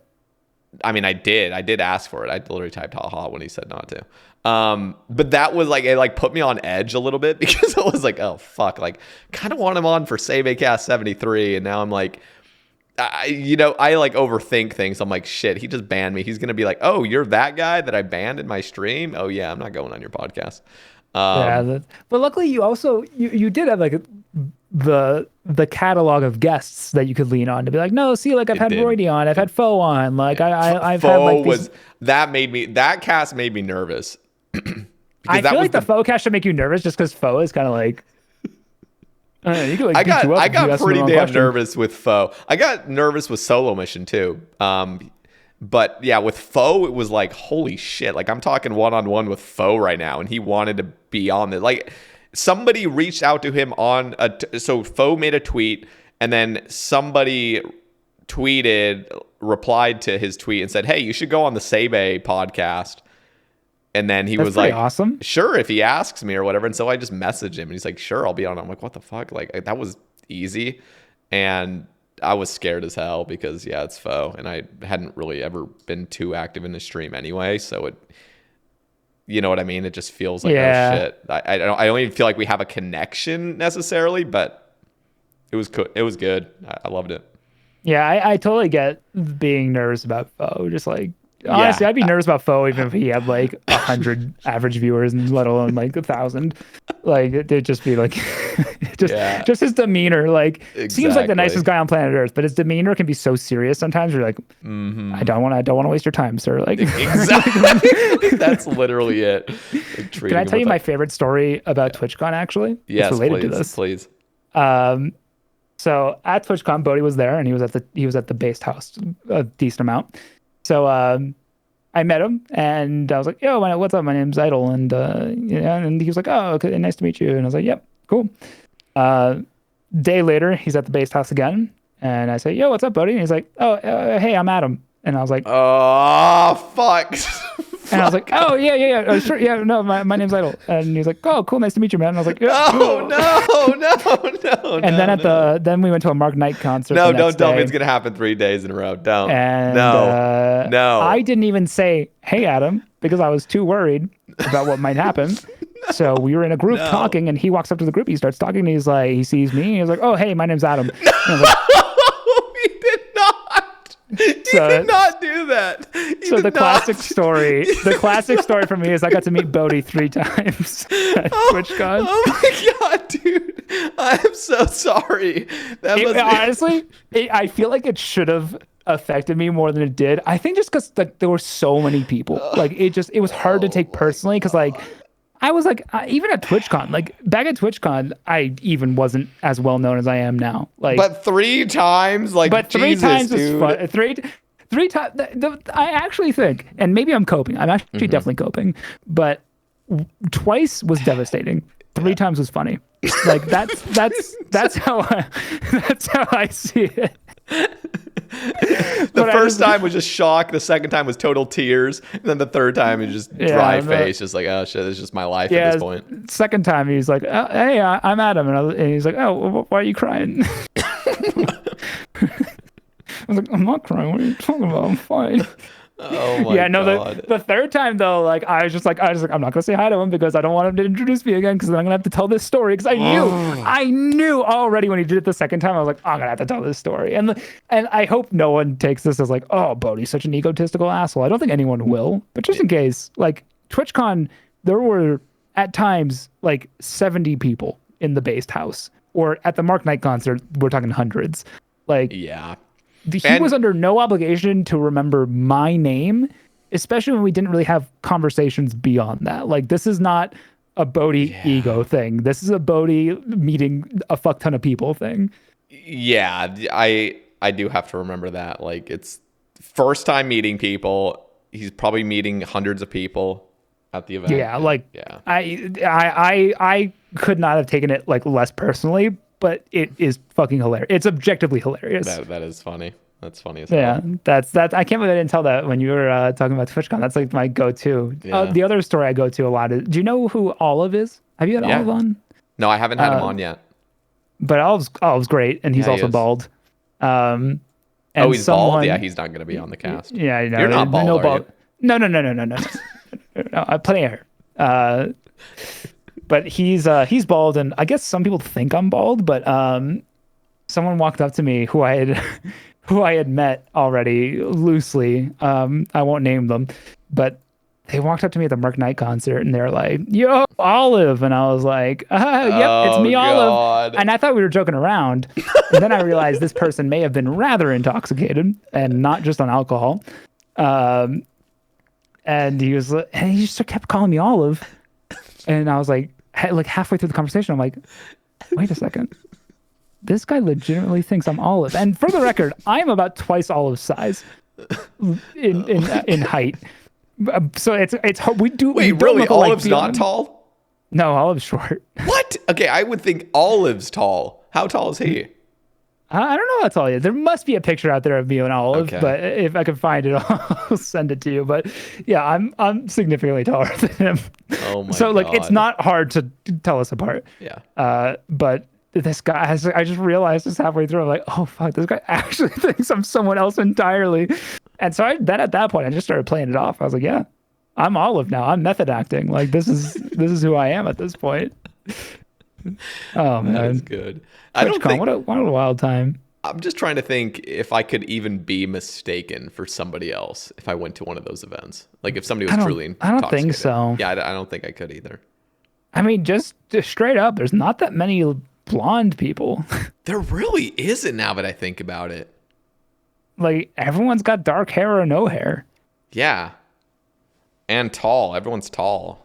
A lot of people are tall. That's true too. Yeah, interesting. Yeah, I don't think you're getting mistaken. I hope You're not. you're just that well known though. Like who could ever mistake you? I'm just excited to go to one of those events and just have random people just come up to me. I need the validation. I will laugh my ass off if you tell me that Bodhi introduces himself to you though. Like, Dude, like, I he's literally like, hey, who are you? it would be so much worse because I literally just prime sub to him like 2 days ago and he's like, "Hey, can't wait to see you at Tennessee." I literally get there. He's like, "Hey, then he won't. He won't I'm ego at you. Ah, damn it. All right, then that dream's out the window for me. I should just say I'm Idyl. Like, "Hey, I'm Idyl." And he's gonna say who? Yeah. Oh God. Yeah, I'm sorry about that. Jesus Christ, that's funny. No, don't be again. Like I did not take it personally at all. It's just, No, and it was I just know a you funny did. story. It's just so painfully hilarious that it's just like, damn. Okay, man. well, Idyl. We've gotten through all the topics, so shit. I think we could probably wrap things up in just over 3 hours. So Yeah, this is like how long we were aiming for. I feel like. They always end. See, it always feels like it's literally felt like we've talked for an hour. Yeah, really it's kind of has. insane. And they always fly by like this. I mean, even the 5-hour casts I've had, they fly. It's just like, what the hell? Like, there's no way we've been talking for half the day. You just get people yapping. You just get people talking and they can't stop. Something about you. I do. Well, Idyl, well, for those listening still, first of all, hats off to you guys. But down in the description, go follow Idyl on his YouTube, on his TikTok, on his Twitch, on his Twitter, on his... Listen, what if else? you've listened this far, you either already know me or you like me enough to go do it. So like, come Or on, you hate like, him enough to keep or you hate watching. me. You've Yeah, heard of leave a hate comment watching right before. now that says I hate Idyl if that's why you watch this far. Like, let's get that engagement up. Oh my God. Yeah, but guys, go check him out down in the description. Is there anything else you'd like linked, Idyl? No. I mean, honestly, you're linking way more than I would have asked you to link. So Okay. you got it covered. Cool.